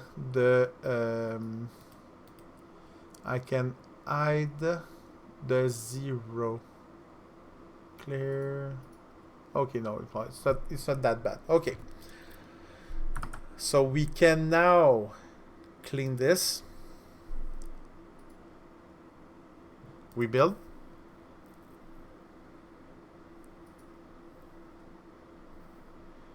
And run. Okay, so let's put this here. Okay, so there's a bunch of bad stuff going on. What's happened if I send something? Boo. I don't think I saw a boo somewhere. Okay, so there's definitely something going wrong. What is this? Is this because I didn't stop the other one? I think is that stop. Okay. So it goes, it's still going. What if I do this?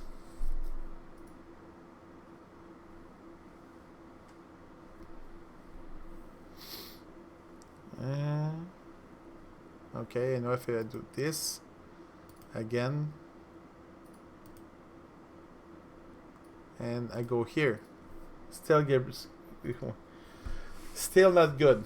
Okay, what is going on? Let's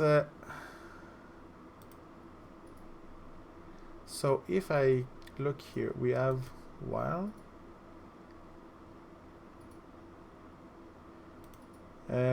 Is the receive send? It's send a status, I guess, right? Parameter. Yeah, it doesn't tell me much. All right.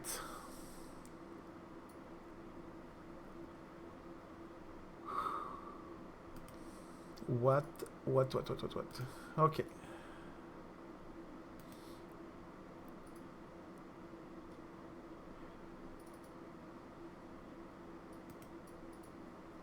It looks like, oh no, receive count 0 is smaller than buffer size -1, and buffer, oh, receive count is different than, yeah. Okay, I will make sure that, okay, so let's put 50 here, and let's initialize our array with zeros. Okay, and now we want, yeah, so if it's different than /n, only we want to we want to continue. Okay, so yeah, just another thing we will do real quick. I have so much difficulty to do my R's real quick. Receive count equals n plus 1. Okay, so we will put 2 here. What's the problem? Oh, noob.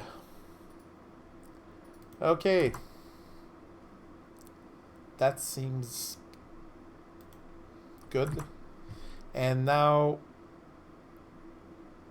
like this. Okay. Oh, how did it? Oh yeah. Okay. No, is it blocking? Is this function blocks? I guess it blocks. Let's try.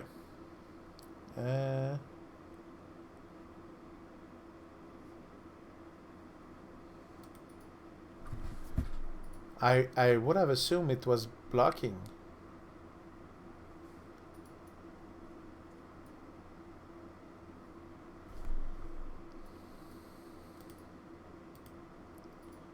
Okay, that works. That works. Send. So we are here.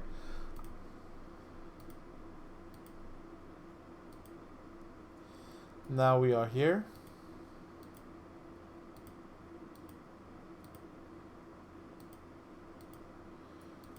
I guess it waits. So now if I send B, send, and that is one of the things very hard. Sorry. So what is buffer?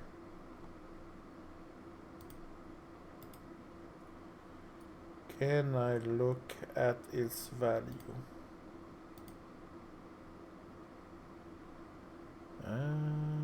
Watch plus buffer.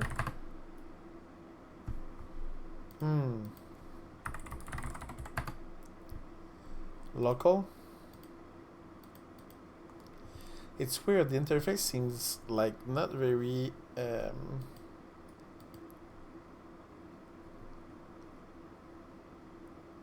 I think it's because it's not in main right now. Okay, so let's push play here.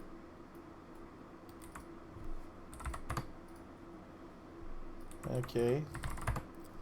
So nothing. It's pause. Okay. Remove this.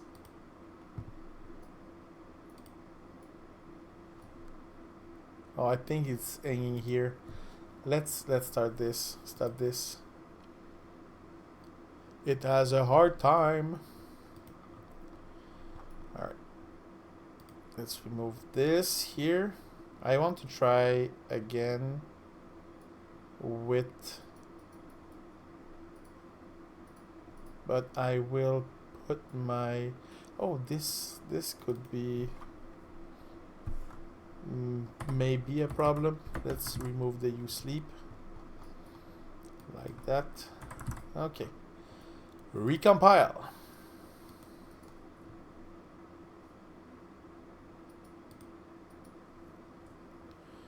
Let's try to run it.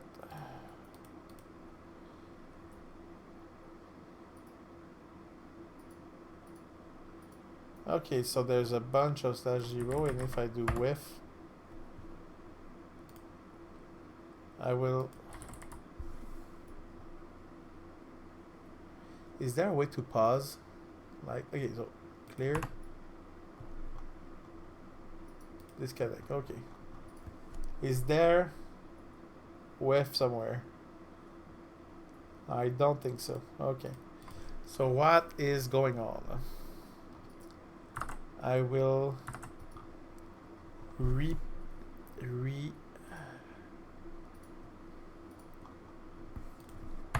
put sleep like this, going back down, And just before we will make a sleep 1 second. All right, so we will see if the yellow world goes inside the well, sorry, if it goes there.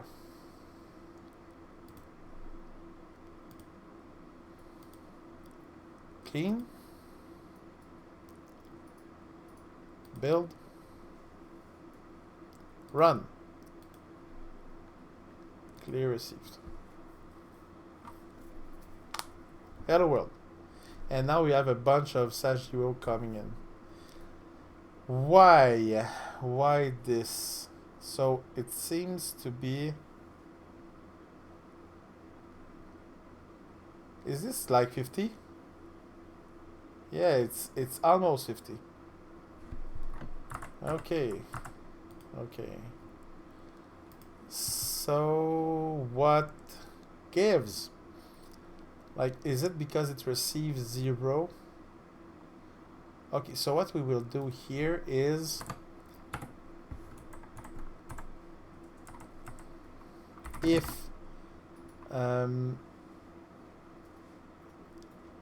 okay, yeah, we will look our value. So if buffer receive count, like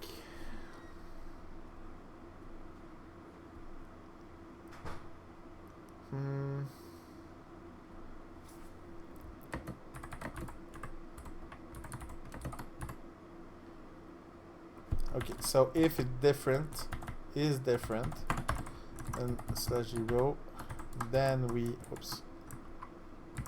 we receive count. Okay, let's try this. What's the problem? Mislead indentation. Are you kidding me?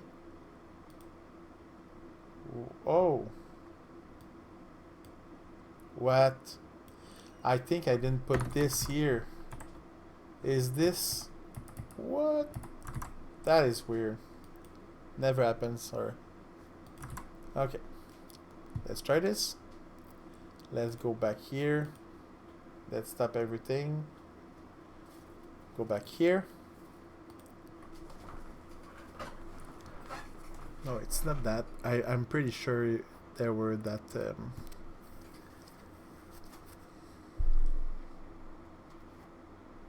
Is it running?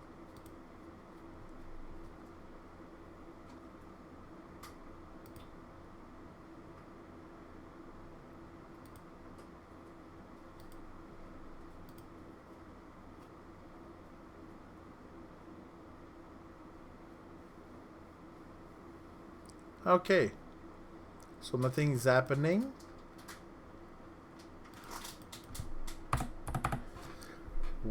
Well. Okay, nothing happened. Let's go back to my notes here. Okay.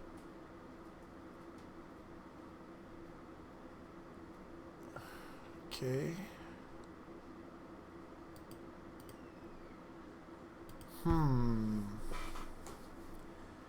I have my UART PS here. That's good. We have our buffer. Oh, no, that's one. Buffer here.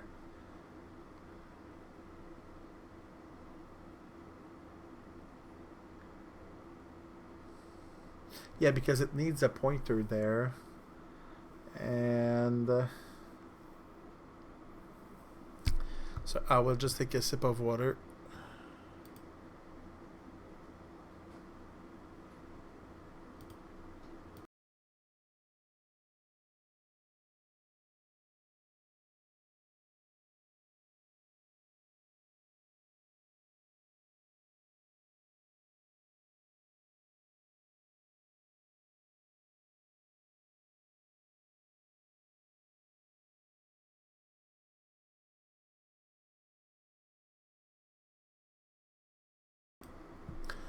Okay, so what I want to try is I will create a function, separate function to the receive part, and we will add some step we have gone through, so we will know where the problem appears.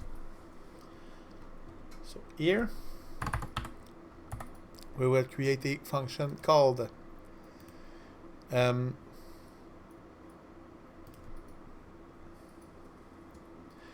we will call it like UART read.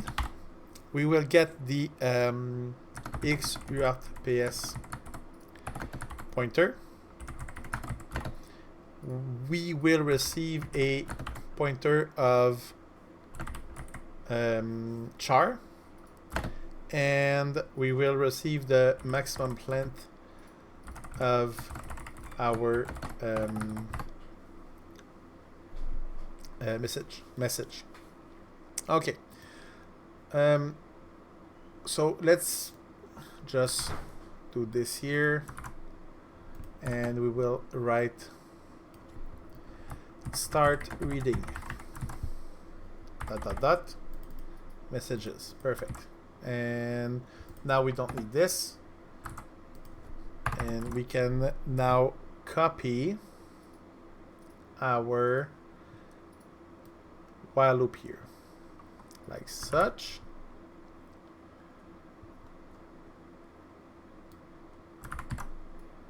Okay, we don't need this, and now we will, this is okay, and this is okay, this is okay, this is okay. I guess everything is okay, and this is like that. Okay, good. And we will replace everything here with UART read. We pass the this one like this. We pass the buffer, and this will be like the max length, not the buffer size. Sorry, buffer size like this. Okay, and then we send back the buffer. Now we don't have the receive count. That is, we will, what could we do is return the it was U32, sorry, U32 here. And at the end here, we send back. I think I can do plus plus. The plus plus will be done after, so we do it before, like such. Okay, I think this is correct, and we return receive count. Then here we int receive count equal UART, and we give it back there. Perfect. It's not int, it's U32. Okay. Okay. So now here we will have a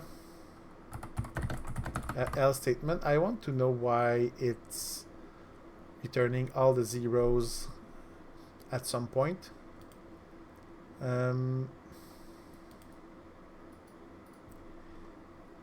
Okay, so what we do here is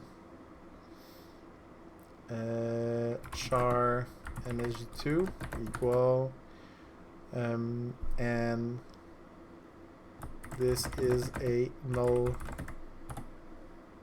string terminal, is it? I don't remember how it's called.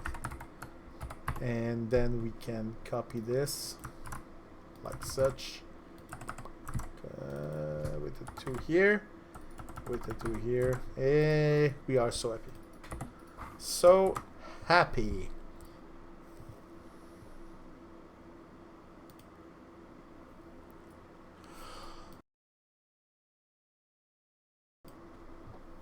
All right. Hello, Luna Jacques.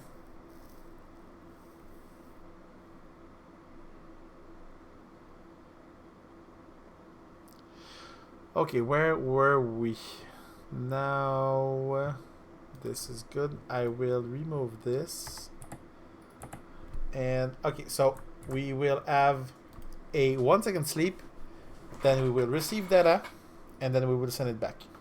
And in the you read, we will have some messages. First one is start reading to make sure we are at the same right place.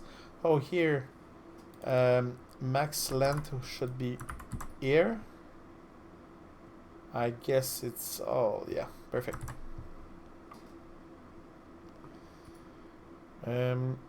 So go back there, stop. Go back here, clean. Build. Run. Clear.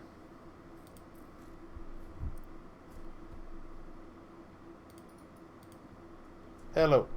Oh my god, what is that? What is going on?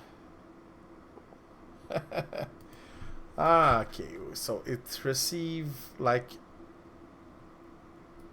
Why is this happening? Stop. Disconnect. Okay, so we receive a large amount of T. This is a null.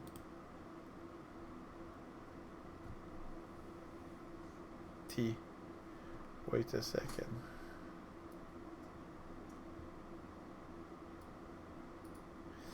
Why? What is this? What is this? It sends then T's. MSG2, MSG2. Null string terminal. Then it's sending back again. So this is not... I need to know what value it returns. I need to handle this. I don't have any choice. Okay, so it returns a 32 receive status equals this. Okay, and now what we will do is we will remove this for now. And we will... What do we do?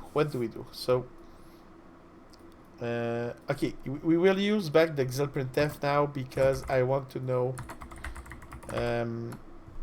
is it back there? No, okay. Include xlprintf. Okay. Because I need to know what the value of the ref status is, so what I will do is receive status to and it will be %t receive status like such. All right, the only thing I want to know is what is the status, and we will use usleep 100 millisecond, so with 100,000 microsecond. Yeah. Okay.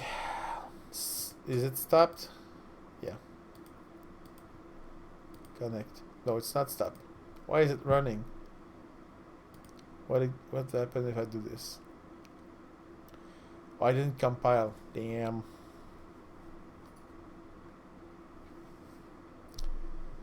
Okay, let's play. Oh, let's remove this one.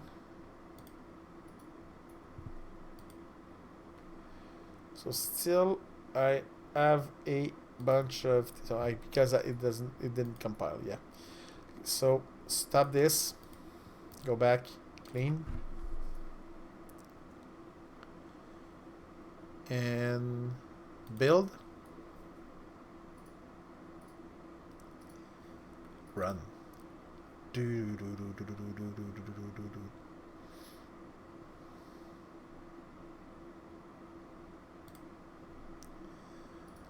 Okay, status 0. Okay.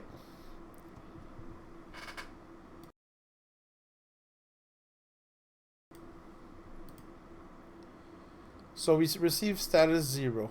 What is this?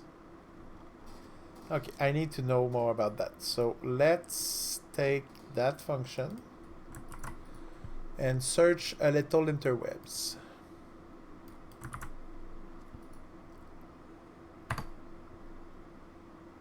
Okay. No, not this one. Oh, I didn't saw this last time. That's interesting.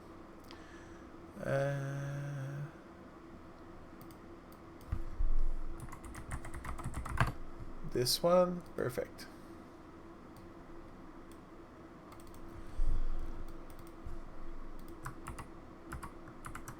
Okay. What are the codes? So, receive count. Receive count. Okay. Ah, it tells us how many it received.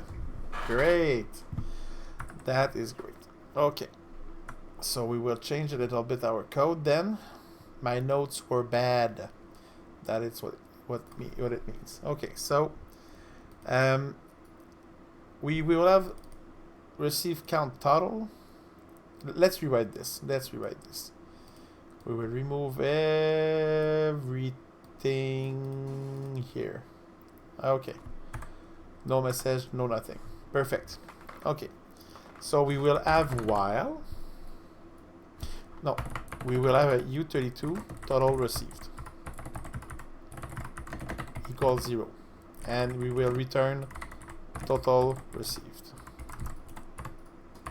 While total received smaller than max length. Whoops. -1. Well, let's just do this for now, okay? And now we will create U32 total received count equal, and our function, we have a UARTs, a buffer, and the buffer will be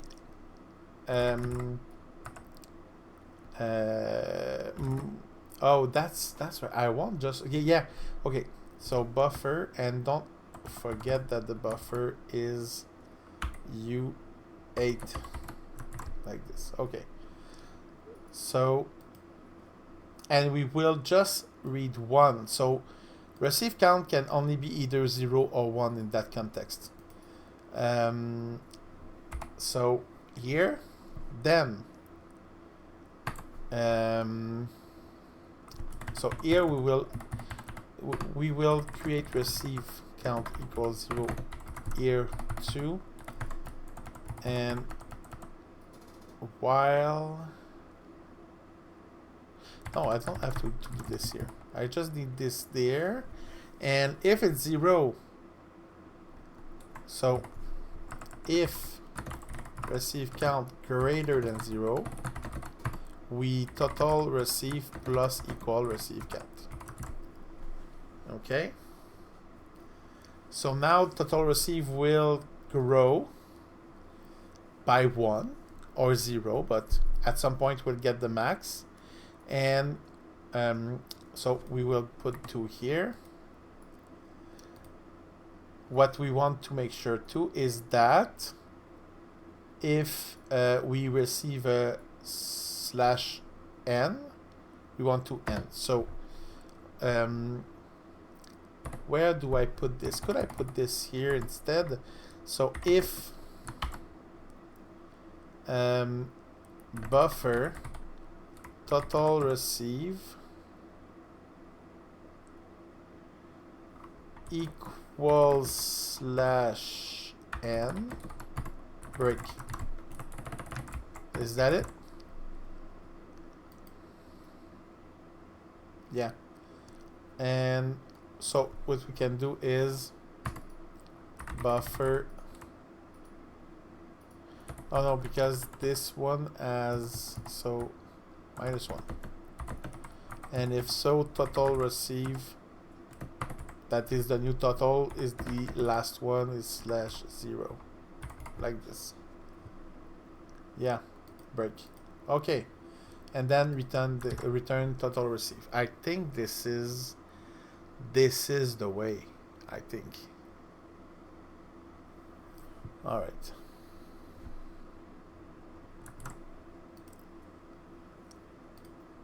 Go back there, clean up, build, run. It was already running. I think, yeah, okay. Let's stop it just to make sure there's no pollution. And run. Connect, clear, transmitted. Hello world. Okay, the moment of truth. Hello back. Damn. What is going on? So let's Xil-printf some stuff. Okay, so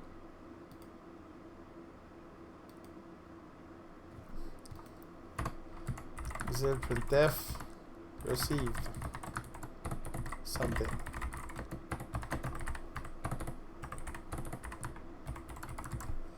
Okay.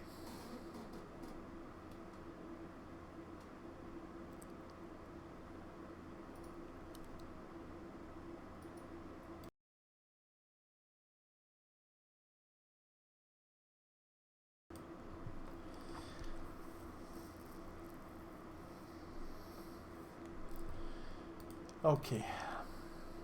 What else? So at some point, total receive will only grow. Oh, is it because when I do enter? Ah, man. Is that it? Oh my god. It worked. I forgot to send the CRLF in my send. Ah, that is such...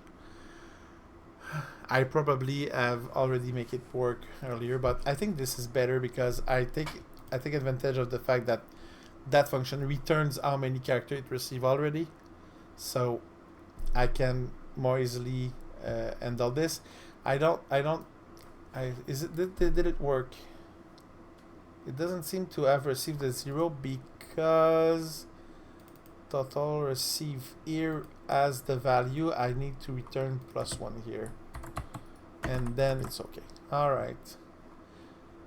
Well, it took only 2 hours and a half. That's great. It was fun though. Alright. So I will create a GitHub soon to share those marvelous million lines of codes.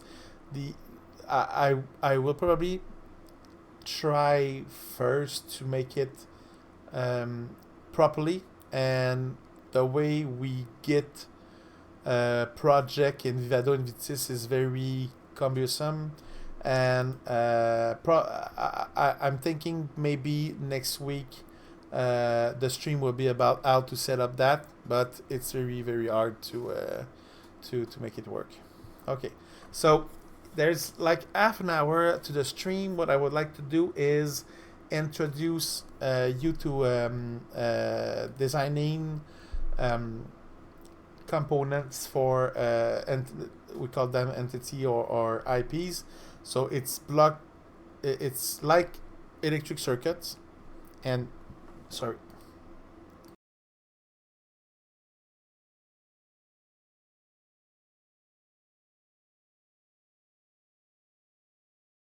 So in fact, we define electrical circuits, and we can simulate them in Vivado. So once the simulation are what we want them to do, we can then use them on our FPGA, and our CPU can use that to make some computation, for example. So I'm hesitating. Usually, one of the basics in an introduction in this kind of class using FPGA is to make a full adder. So adding binary values together, I think it's maybe since we have only 30 minutes, I think it is what we have. This is the time we have. This is what we can try to do for now.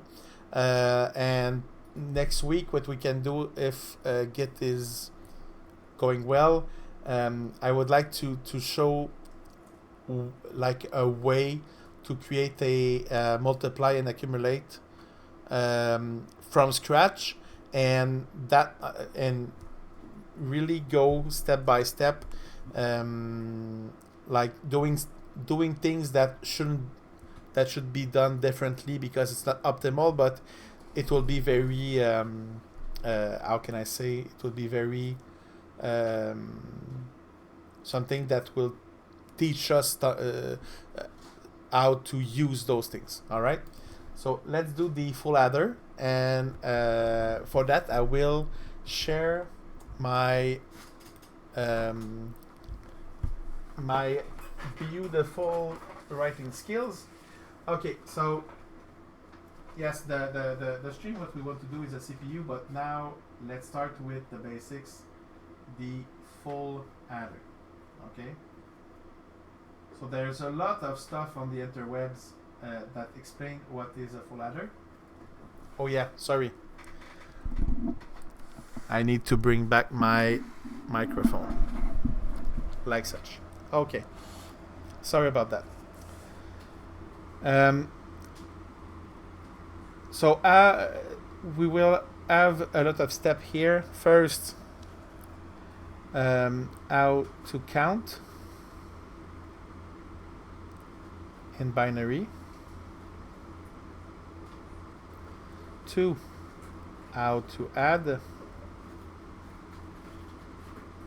in binary. 3, the half adder. And then the last one, the full adder. And then the 8-bit, 16-bit, whatever bit adder. Okay, so how do we count in binary? It's pretty simple. It is exactly the same way we count in decimal, but the difference between decimal and binary is that we have only 2 symbols instead of 10. So let's write here all the symbols in decimal. All right, I want to make sure everybody, oh, it's a little askew like that. Okay, perfect. So 4, 5, 6, 7, 8, and 9. These are the symbols we have for base 10. Base 1, we have 0 and 1. Okay, so how does it work? When I count down from 0, 1, 2, 3, 4, 5, 6, 7, 8, 9. Oh, look at this. I don't have any more symbols to add 1. What we do, we start over and we add a 1 at the top. We do like if it was 0 here all along. All right, if I have all zeros here, I completed the process here. I will add +1 here. If I go over 9, 10, 20, see, pretty straightforward. Same thing in binary, but like we said, 0, 1. Damn, I don't have any other symbols, what I do, I do like, oh, there's a 0 here. Let's put this like let's put a 1 there, and put the 0 on the other side. All right, and now we see that it's growing very fast, faster than the other one. The number of digits I need in this column and this column goes like 5 times more quickly than this one. All right, so like this, 8, 9, 10, 19. Would it be 19? So how does it work? Is 16, 0, 0, 1, 1, 1, 0, 1, 0, 0. All right. Okay. So you will say, yeah, but does it mean that this is equal to 3? Like, is there a correlation in the position? Of course there is. This is 0, okay? This is 0, this is 1, this is 2, this is 3. Why? We will go back at your elementary school when you were like, I guess like 8 or 9, all right? When you have that number in decimal, so let's say 7,983. We could write this as 7 times 1,000 plus 9 times 100. Whoa, sorry. 9 times 100 plus 8 times 10 plus 3. Remember? But you could also said, yeah, it's 7 times 10 to the 3 plus 9 times 10 to the 2 plus 8 times 10 to the 1 plus 3 times 10 to the 0. Alright? Don't forget, anything to the 0 equal 1. Alright, so let's take 0, 1, 1. What is 0, 1, 1? This is base 10, right? 10 to the 3, 10 to the 2, 10 to the 1, 10 to the 0. So what is this? 2 to the 3, 2 to the 2, 2 to the 1, or 4. Sorry, I'm so tired. Let's go back. 0, 1, 1. 2 to the 2, 2 to the 1, 2 to the 0, or 4, 2, 1.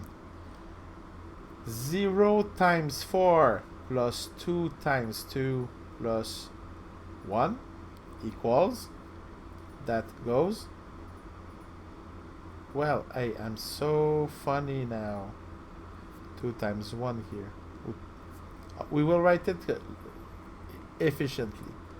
0 times 2 to the 2 plus 1 times 2 to the 1 plus 1 times 2 to the 0. This goes, this is 2, this is 1, 3. Okay? Let's try this one. We have 1 times 2 to times 2 to the 3 plus 1 times 2 to the 1 equals, this is 8, this is 2, 10. All right? So it works. It's if I use this way to count and this way to count, each values are equal. Okay? So now we know how to count. Now we want to know how to add in binary. So let's say I have 317 and 4. It's a 8 here. 9, 2. All right. So what we do, we will add column by column. 7 plus 2 is 9. 8 plus 9 is 17. So 7 retain 1. All right, and then 4 plus 3 plus 1, 8. Great, easy. It's the same thing in binary, but you realize that we easily overflow, right? So if I want to make 10 plus 10, we have 1 0 1 0 1 0 1 0. So we know that we should get 1 0 1 0 0, right? Let's try this. Okay, so column by column. 0 plus 0, 0. 1 plus 1. So it's 10, it's 2. So it's 0, keep 1. 1 plus 0 plus 0 is 1. 1 plus 1 is 0, retain 1. 1. That is 20. It's the same thing. Okay?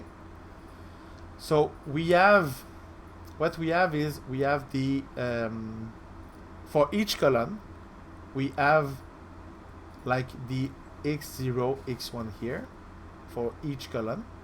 This is x0. Let's be more clear. This is x, this is y. So there's an x0, y0, x1, y1, and we have a carry that can come from the previous one. So carry 1. Here we will say carry 0, but is always equal to 0. Carry 2, carry 3. And we will have a sum. 0, sum 1, sum 2, etc. Alright? So this is how we add. So how can we explain all of this? How can we make this work? Make something that will compute this. We are now at the part we need to create a half adder. So an half adder doesn't have carry. So we don't consider the carry for now. Okay? So what you need to know is, yeah, but in fact what I mean, carry as an input, yeah, as input, because we will know there is a carry, but we won't be using it as an input. So first of all, we need to know some logic operation or Boolean operation, I would say. Boolean operation. What are these? There is 4 Boolean operation I need you to understand. It might be possible that it will be a little overwhelming for now. We will come back later. For now, just try to get the glimpse of the concept, and next week we will go deeper. All right? So there is the NOT operation. And what is it? Is that we have an input A that goes into this symbol, and we have not A. And what it does is, if A is 1, A, let's say 0, 1, the not will inverse the value as at the output. So the output is the inverse of the input. Okay, it's the simplest gate. There is only one input, and its output the inverse of that input. Great. Now, and what it means is we have two input A and B that goes into the AND gate here, and C will be 1 only if A and B are 1. So we have A, we have B, we have A. The symbol is a dot, or so often you will see like they are stick together like a multiplication. So let's use that here. So C, we have 4 combination 0 0, the output is 0. 0 1, the output is 0. Was 1 0, the output is 0. And then when both of those input are 1, we have 1. Okay?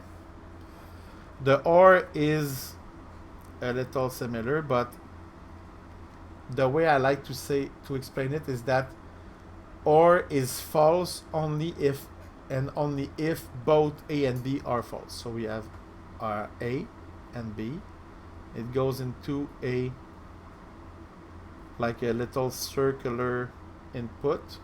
C, A, B, and the A or B is a plus.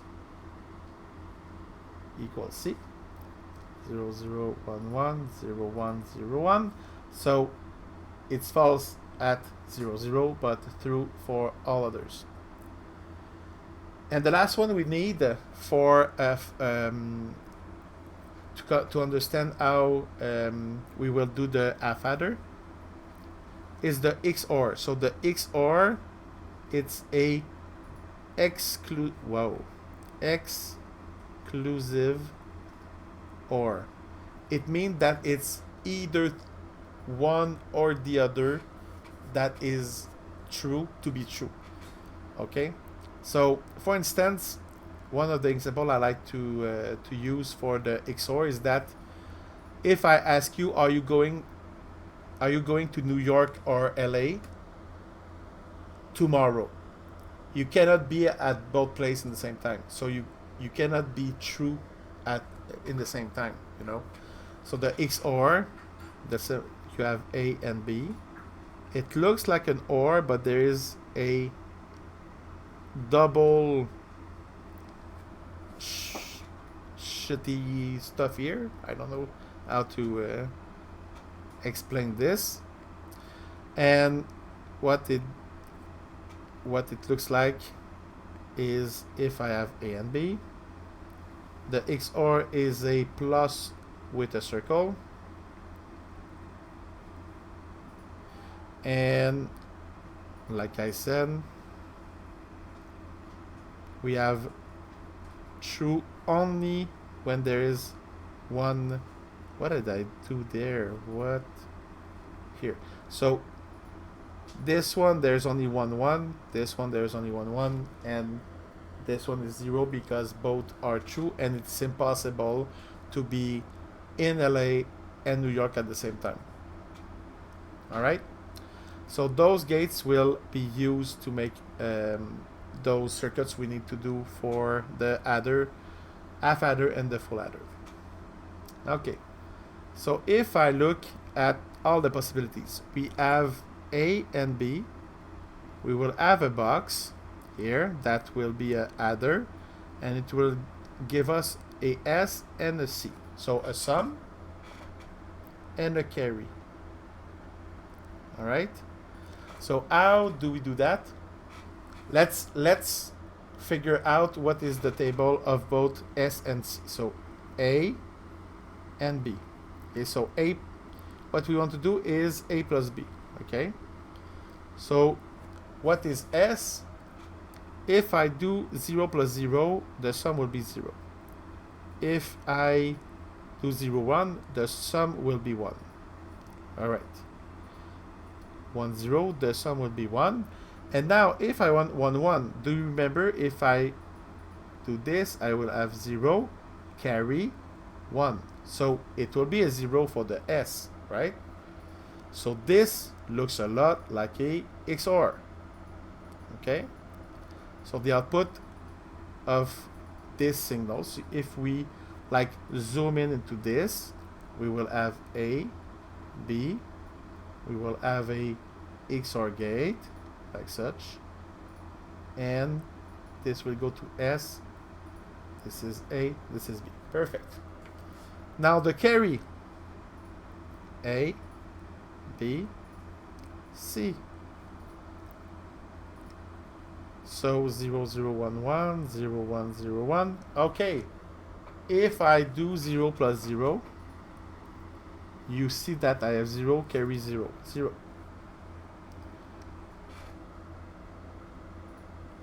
If I have 0, 1, it's 1 with carry 0, 0. 1, 0, 1, carry 0, 0. And then 1, 1, we have a 1, 1. What is that gate?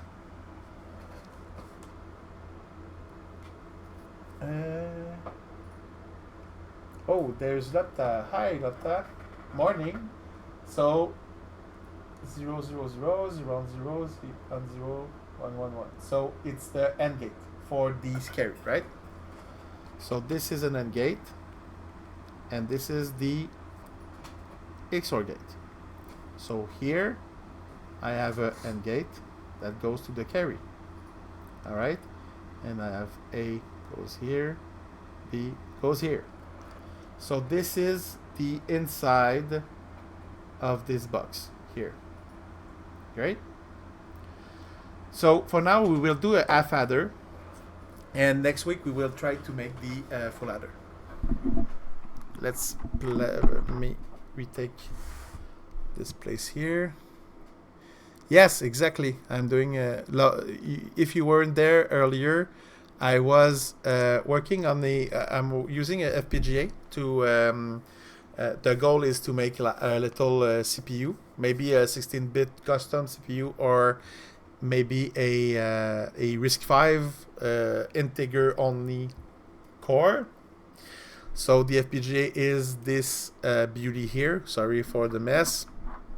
So it's the Arty Z7. It runs a Xilinx Z7-20. I want today we work on making the UART works. So those FPGA, the Z7, the Xilinx has 2 ARM core and the FPGA fabric. And I wanted to be able to communicate with the CPUs. So using UART, I'm able to receive and send value. So there's a little world, and when I type value here, so hi Lotta, so it this is what I send, and this is what I receive from the CPU, and it sends back the value I just sent it. So I wanted to take, like, I had 30 minutes left to my stream, so I wanted to make something simple. So we will make a simple half adder. So in the project, there is a lot of place we can add VHDL stuff. We can go here with the plus. We can go add source here. You go the way you want. We want to create a design source. So we go in this section. Add files is when you have already files. The UART is in 3.3 volt. It goes through the USB.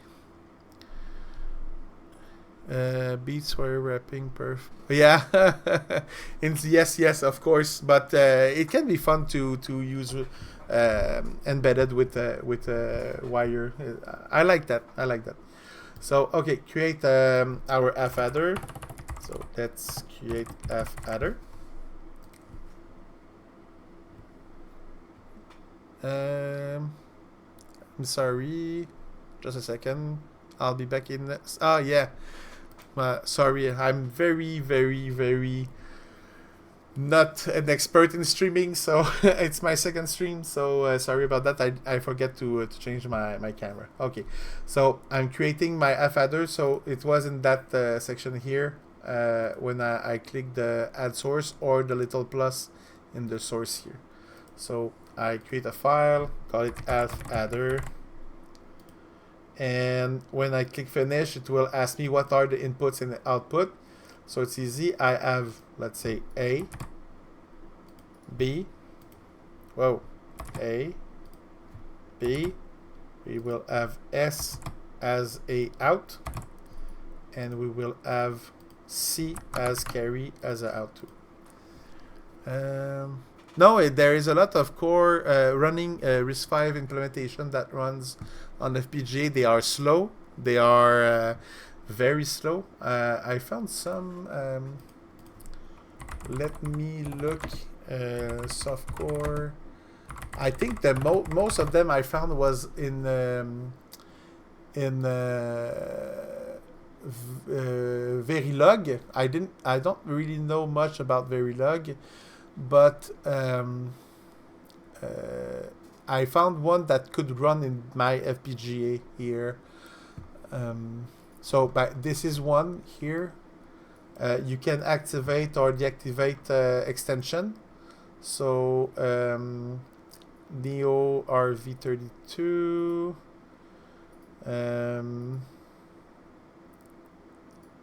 It's written in Verilog. Where blah blah blah blah build. I'm very curious on how much time it takes to build this, and I'm pretty sure for my FPGA I will need to clock down a bit. So here we have datasheet implementation result.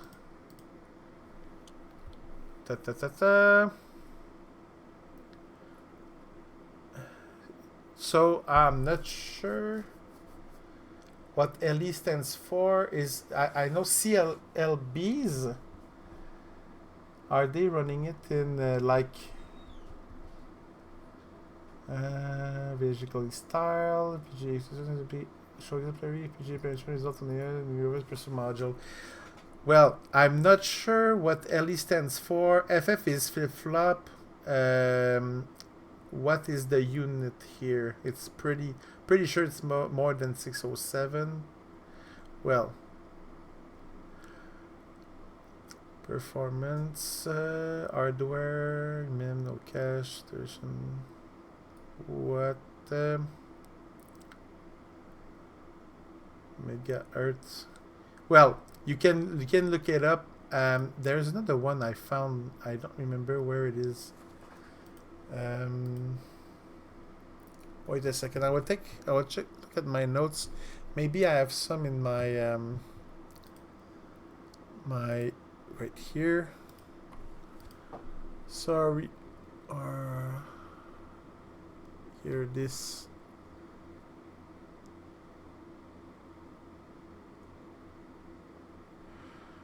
Okay, no, I don't find it, but as soon as I can get it, I will share them with you. But there is definitely core, and the one I would like to do is only the I extension 32 bits, so no floating point, no atomicity or like SHA 266, 256 extension, and nothing like that. Very very simple. Low Indian, little Indian.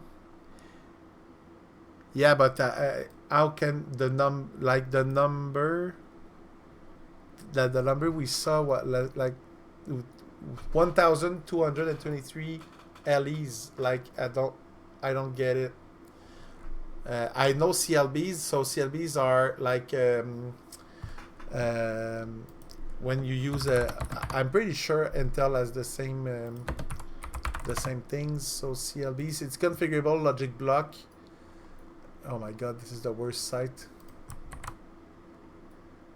I think it's just something out right there. I think this one is better. So I know a lot. So lookup table, usually with FPG like Xilinx, you have you can have four input LUTs and 6 input LUTs. Flip flop, but I'm not aware of the term LE. I'm not sure. Logic element. Oh, that's great. Yeah, I think it's that. Yeah. Okay, it makes a lot of sense now. So I'm pretty sure that you can make a single core run in that FPG. Okay, so ABSC behavioral. So it will eventually open the file. Or no, we create the file, and we can add our logic. And I will go very quickly,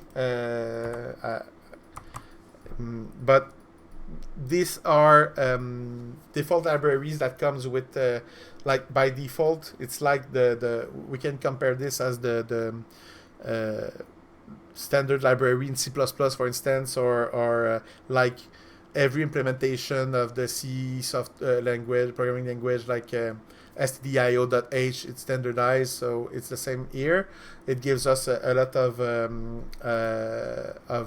tools we can use, and SD logic represent, you can think of it like a wire, a signal, something like that. And it's in that case we saw in earlier here in the schematic here.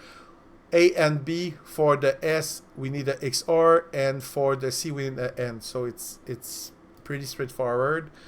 We set S equals, whoop, sorry, why my keyboard doesn't change?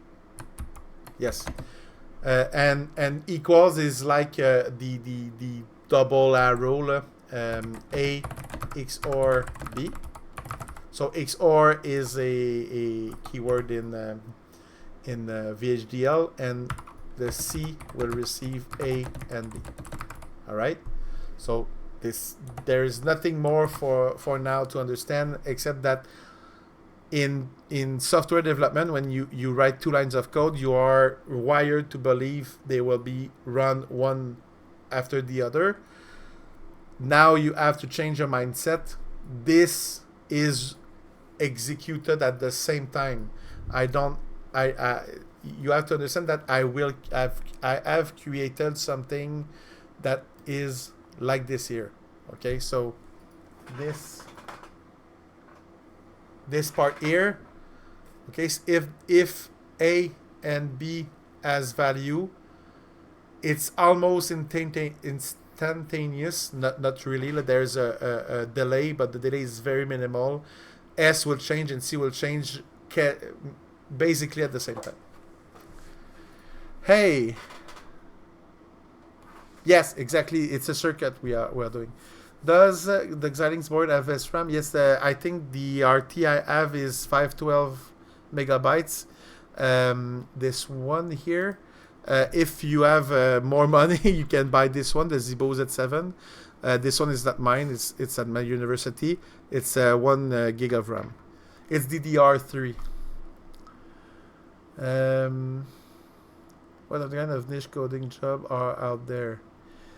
Like real? Oh, God! I will introduce myself first. I'm a student at the university. I'm doing my master degree, and I've been working with FPGA, and even I've given classes for a project in a session in computer science, and we use this to generate we create a PPU, so a picture processing unit. It's a device that was used like in the Nintendo NES back in the 80s to create video games. So we use the green one, this FPGA, for that purpose. We connect like a joystick in there. There are students that try to make the network work too. And I did myself. I did a PPU once in the context of the class. I prepared, but I want to go further in that direction. I'm very interested in that kind of job. So I'm not very knowledgeable in what kind of job you can get. The only thing I know is that there's 2 parts of this. You can go digital, and FPGA will be very helpful for that. Or you can go analog, and then it's another game. I don't know. I'm probably sure you can do some stuff with an FPGA, but FPGA are very oriented for digital design. Yeah, ASIC is either you have a digital ASIC or analog or both. You can do a GPU, but GPU programming, it's different. it's like a CPU but highly parallel. So the let me make a little drawing here. Okay. So, like I said, like a CPU, a CPU. It's not a specialized component. Okay, so it's a general compute unit. Okay, so its job is to be able to do a lot of things. Okay, so it can compute, do math. It can handle strings. Okay, so text. It can communicate with other.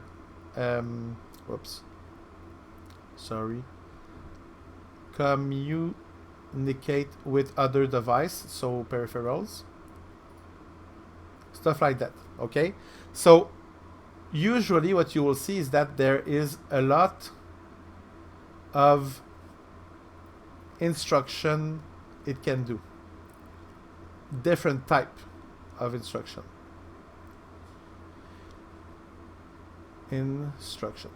GPUs are a little bit similar, but they are targeted to handle matrices. I don't know how to say this. So matrices, what is this? Is tables of values, like usually it's often 4x4, and matrices can be used in a lot of stuff like computing images, of course, but you can use matrices to represent neural network also. So like you have A1, A2, A3, A4, like that. Like let's say D1, D2, D3, D4, and there's a lot of the main goal of a GPU is to multiply and accumulate. Okay, it's basically like you play a video game or you do AI, you whatever treatment you use a GPU for, 80% of the time what it does is multiply and accumulate. And so it's like if you take NVIDIA for instance, they are called CUDA cores. Those cores are very it's the same concept of a CPU, but they are very, very, very tiny, and every things they need to do is very small. And the difference with the CPU is that if you have a 16-core CPU, each core can do different things at the same time. Contrary to the CUDA cores, where a bunch of CUDA cores, when they have an instruction, it will all the cores do the same instruction but on different data. Okay, so it's the concept here is SIMD, single instruction, multiple data. All right. So if we have a graph and want to position like performance, not performance, it's parallelism. So how much things it can do at the same time, and here it's complexity. So the CPU is here, the GPU is here, and the FPGA is like over here. PASIC are probably like over here. Okay, so this is a CPU, GPU, FPGA, ASIC. Okay, so a GPU is you can design a GPU, a CPU in FPGA, but you could like just write a module in the FPGA that its sole purpose is to mine Bitcoin, for instance. And there were people who were doing that. The FPGA will consume less energy, will be clocked lower, will eat less, and depending on what FPGA you use, outperform graphic cards. Okay, there's a lot of stuff again. I missed a lot.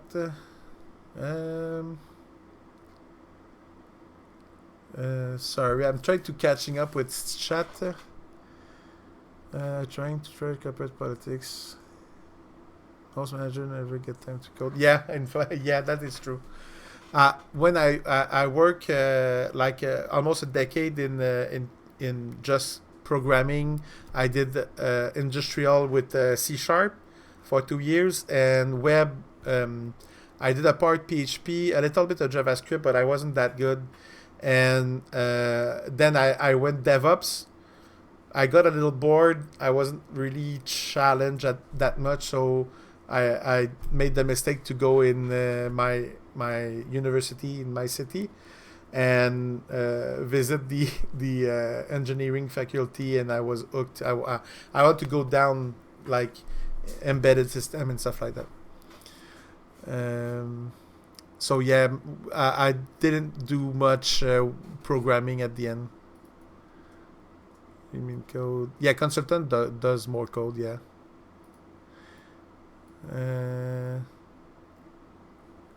So if you talk about computer, just in computer science in general, there's a lot of job. System engineering and DevOps. That is it's very interesting, and there's a lot of job to do.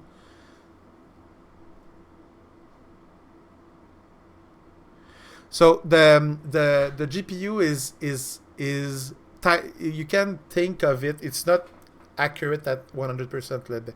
There's subtleties, but it's a little bit like a CPU, but it does a single instruction on multiple data at the same time.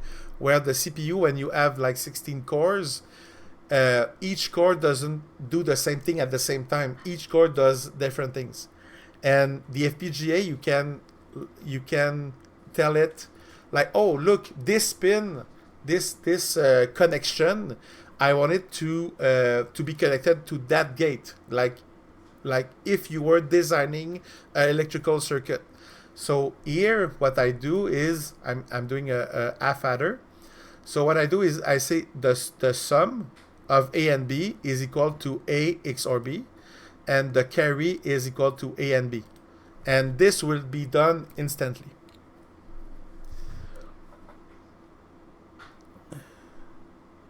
Yeah, that's true. That's hard to talk and listen at the same time. Learn how to use AWS F1 for crypto. So I know AWS, but I don't know what is F1. Like AWS F1.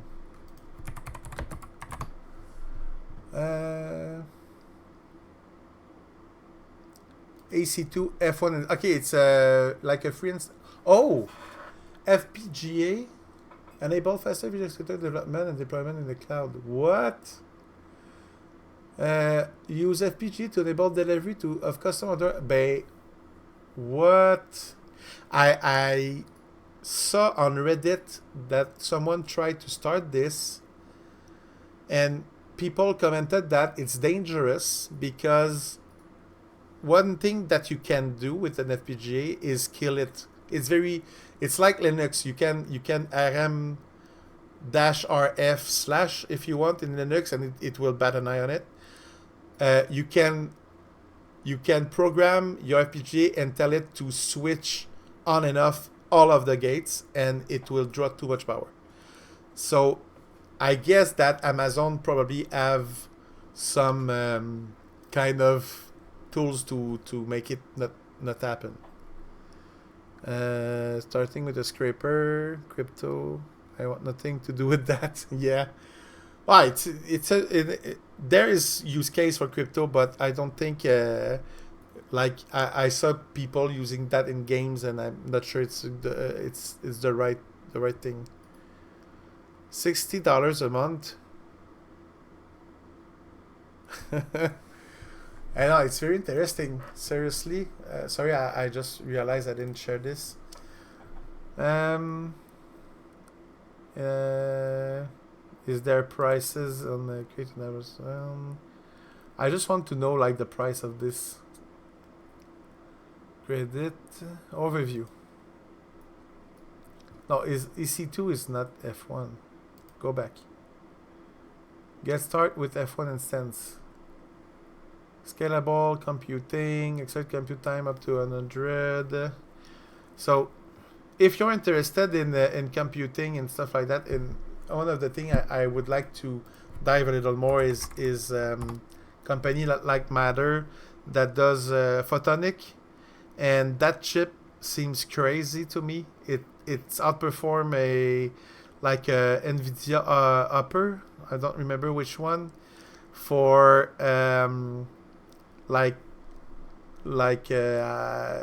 factor of 10 the energy. So it seems very promising to see that in the future.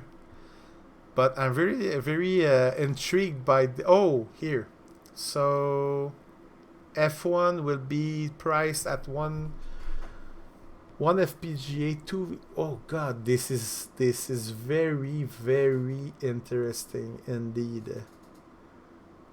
I'm just curious of what kind of FPGA, like you can have 1, 2 or 8 FPGAs for like $13 an hour US. That is great. Thanks for the tip. It's a trap. What? Pennies, what will you earn with? Yeah. For me now it's just it would be just for like learning for now. I don't have useful use case as it is right now, but I guess you can probably find something to do with this.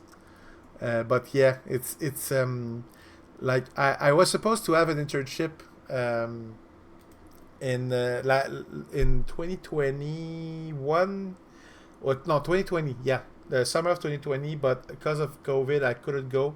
It was on a company that used FPGAs in a PET scan, so positron emitted topography scanner, and the amount of data that came in, that was like it was, there's a lot of information that was coming in that was noise, but a lot of noise, like something like you have, I don't know, like 1 or 2 gig of data per second coming, and the only thing you need at the end is maybe 200 or 300 megabytes of data that is very useful.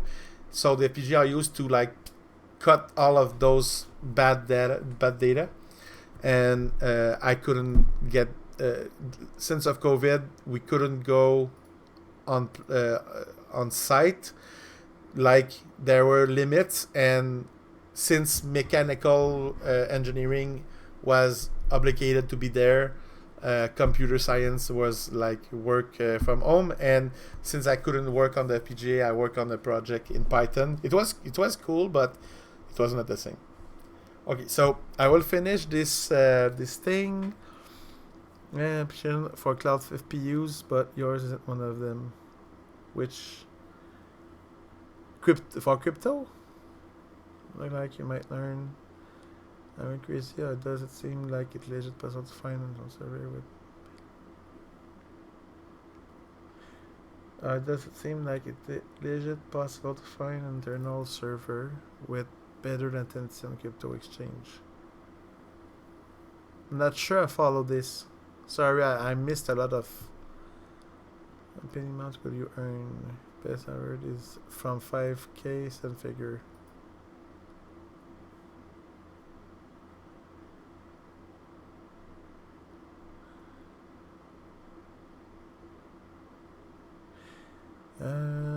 Wants to spin straw into gold.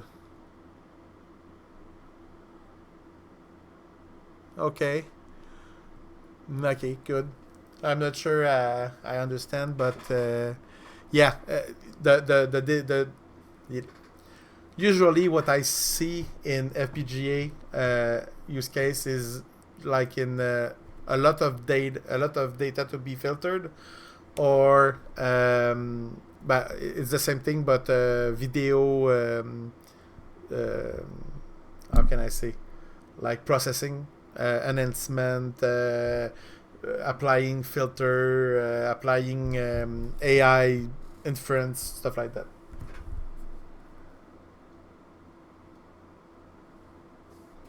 Oh, you want to make a crypto bot? Oh, yeah. I don't.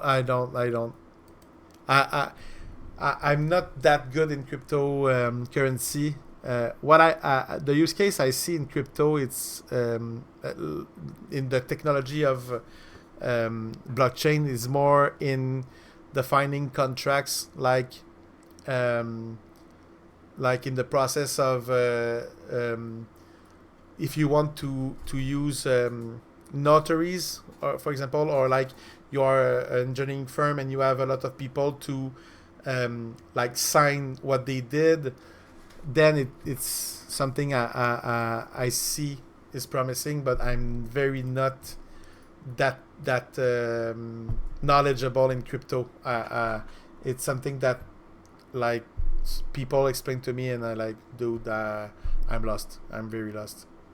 I understand like the concept of it, but the how and the gain, I don't know yet.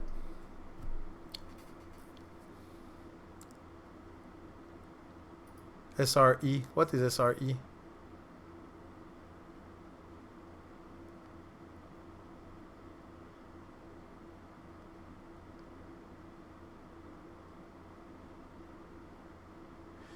Yeah, I'm pretty sure. Yeah, I'm that latency will be very important.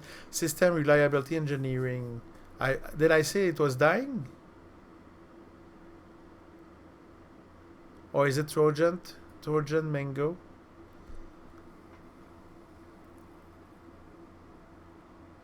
Laptop. Okay. Oh, you think it's dying? System reliability engineering. I don't think it's I don't know. In fact, I was. It seems to me that it will always be there, but I don't know. Really, I don't know. All right, let's create a simulation and wrap up this stream. I'm starting to be really tired. Okay, so we go at the same place. We do a plus, but we create a simulation. So just select this. Create file. I like to start TB to test bench, and then the name of my module. So F adder. Okay. Finished. We don't need any input output. It will complain, but we don't care, and it will create the simulation right over here. So one of the things I don't like with VHDL is that there's a lot of copy and paste we have to do. And one of the thing, we want to test our F adder, so we need to copy this into in between the architecture and this begin. And instead of entity, we call it a component. So we are saying that our test bench is using the component F adder that is defined over here. So you have to know that VHDL, I think it was created in the 80s. It's very old. Verilog, I think it's a little bit recent. I don't know, but it's like it's like dynamically typed, stuff like that. So I will try it in the future, but the one I saw at school was VHDL.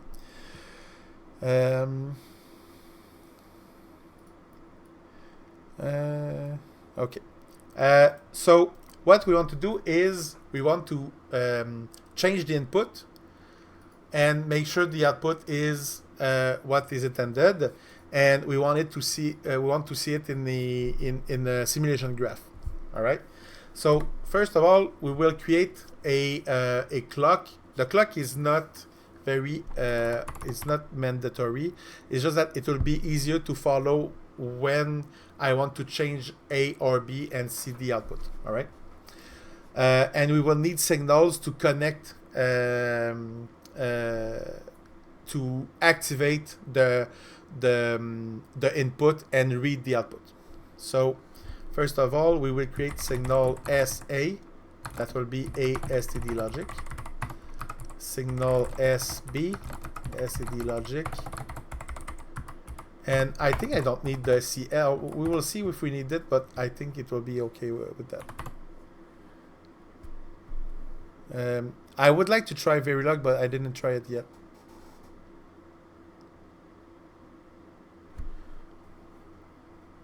Yeah, that circuit is very easy to do. You can do it with the NAND gates also. It's pretty easy. Okay, so we need a clock, like I said. So signal. No, it's a we call constant period. That would be 10 and nanosecond. So ns is a keyword that says. I think I need to times. What? I don't really ns like this. Oh no, time. 2 time like this. Yeah. Okay. So the sorry, I'm French. Okay, so I will try to so I think this is 2 dots is a comma. No, comma. It's no, it's so okay. Sorry. So 2 dots like this means I will list the type, then 2 dots and an equal the value. So for instance, I could say here 1, for instance, or 0, or X, or U. There's a lot of there's some value that can be used there. So for instance, I will instantiate that I will set them at 0 to start this test bench. Colon, sorry. Okay. And this one, like the dot with the comma, what is it called? Semicolon, right? Okay, that makes sense. Perfect.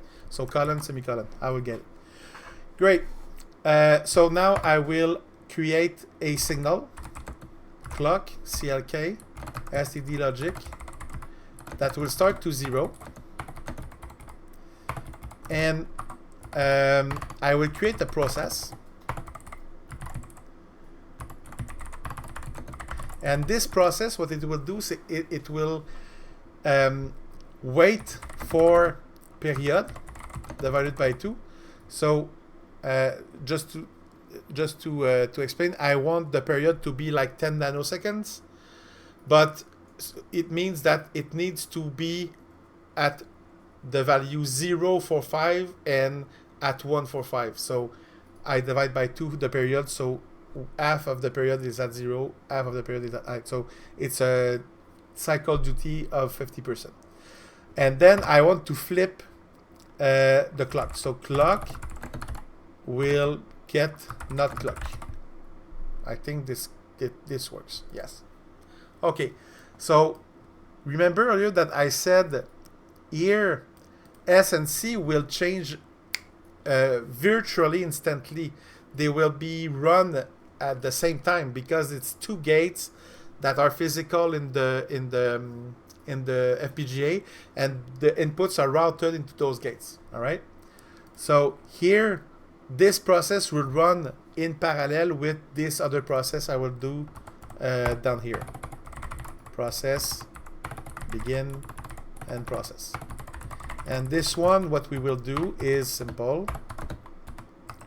We will change the value of SA and SB in alternatively, doing all 4 possible values, and and at the end, when we do the simulation, we will see the output of S and C.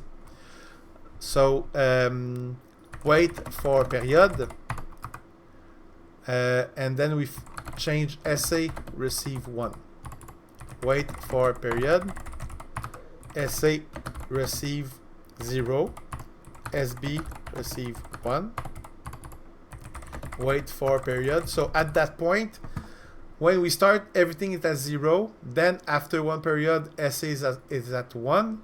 Then after this, the other period, SB it has 1, SA it has 0. And then we have SA is 1, SB will still be 1, and we end the test. I think we can. There's something we can do here, but I don't remember. It would tell that the process ends, but I don't remember what it is. So we will do this like this, and if we look no, everything I think is there here. Yeah, signal, perfect. Okay, so there's error here. I don't know why. Let's try to run the simulation. Save everything.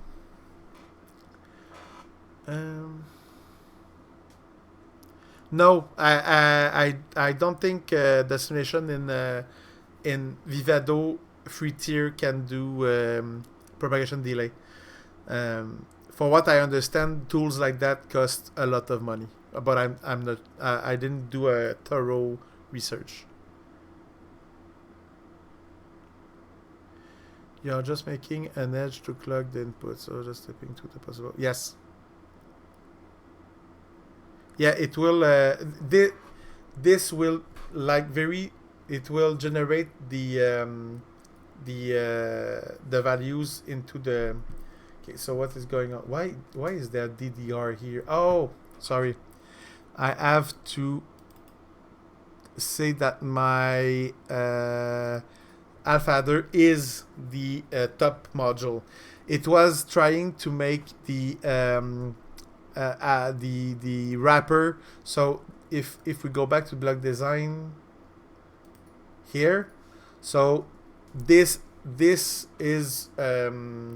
IPs given by AMD Xilinx, and those IP have mechanism to make simulation too, but this is not what I want to test. So I think I have to do this one top too. Yeah, now I can run the simulation. Run simulation. What is going on? Okay, I think I just need to close this. Let's try again. Or I need to restart the. Oh, so this is it. Oh yeah, no, I don't care about that. Let's close this. Let's close this again, and let's open back Vivado.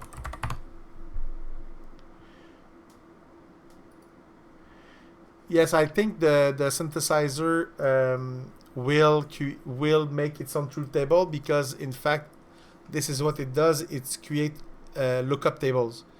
The FPGA has thousands of lookup tables. Some have 4 inputs.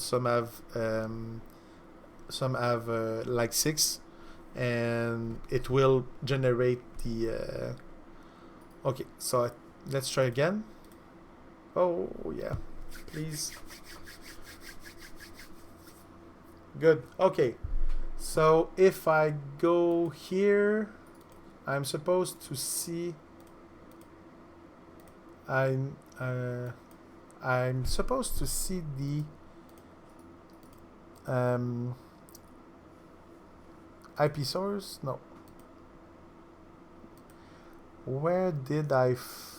I guess I need signals. Okay, I will put signals. It will be faster. Sorry about that. I will add 2 signals to my test bench here.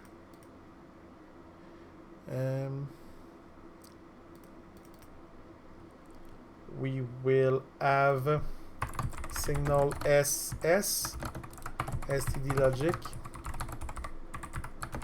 Oh, damn. Sorry, guys.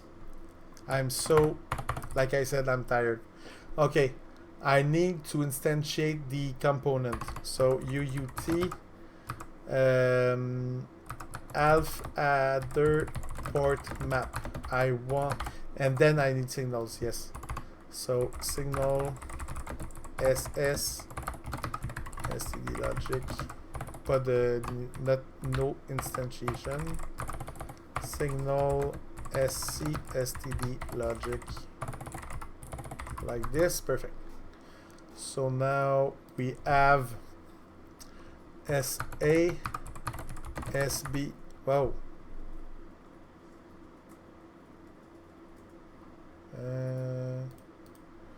SB, SS, and SC. Oh, I need I think to do this. A,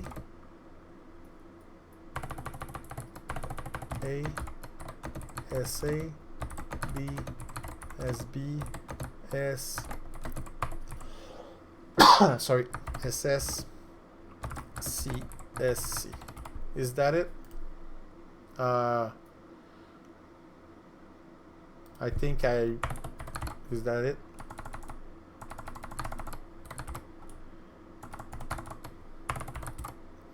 I don't remember which is which. Okay. Sorry. Yeah, in fact, if you look here, let me show. So there is Digilant as its own connector here. Those connectors are wired to the 2 pins in the FPGA that can be either input, output. It can also be configured as SPI, E2C. It can be configured as custom also. So there's those that can be configured, and those here are Arduino Shield. So we can use the same stuff we use in Arduino, and you can see that there's a GME, there's a USB A, there's a RG45. Those are also connected in pins that are hard-coded in this board to be those specific components. But I've bought here, I don't know if we can see correctly. This is a little display monitor. I think it's like a 1x10 character, small characters, and be written on that little monitor. And I bought this also. It's a Bluetooth module. Sorry, like that. All right. So those I connect in the P modes, and it will. I will configure a constraint file that will say, hey, in this P mode, connect as a SPI at 16 megahertz, whatever, and it will be able to communicate with this. LoRa, I think I tried it in class with ZigBee, but LoRa is no. It wasn't LoRa. I never tried it. Okay, so let's go back here. Let's try to run this simulation again.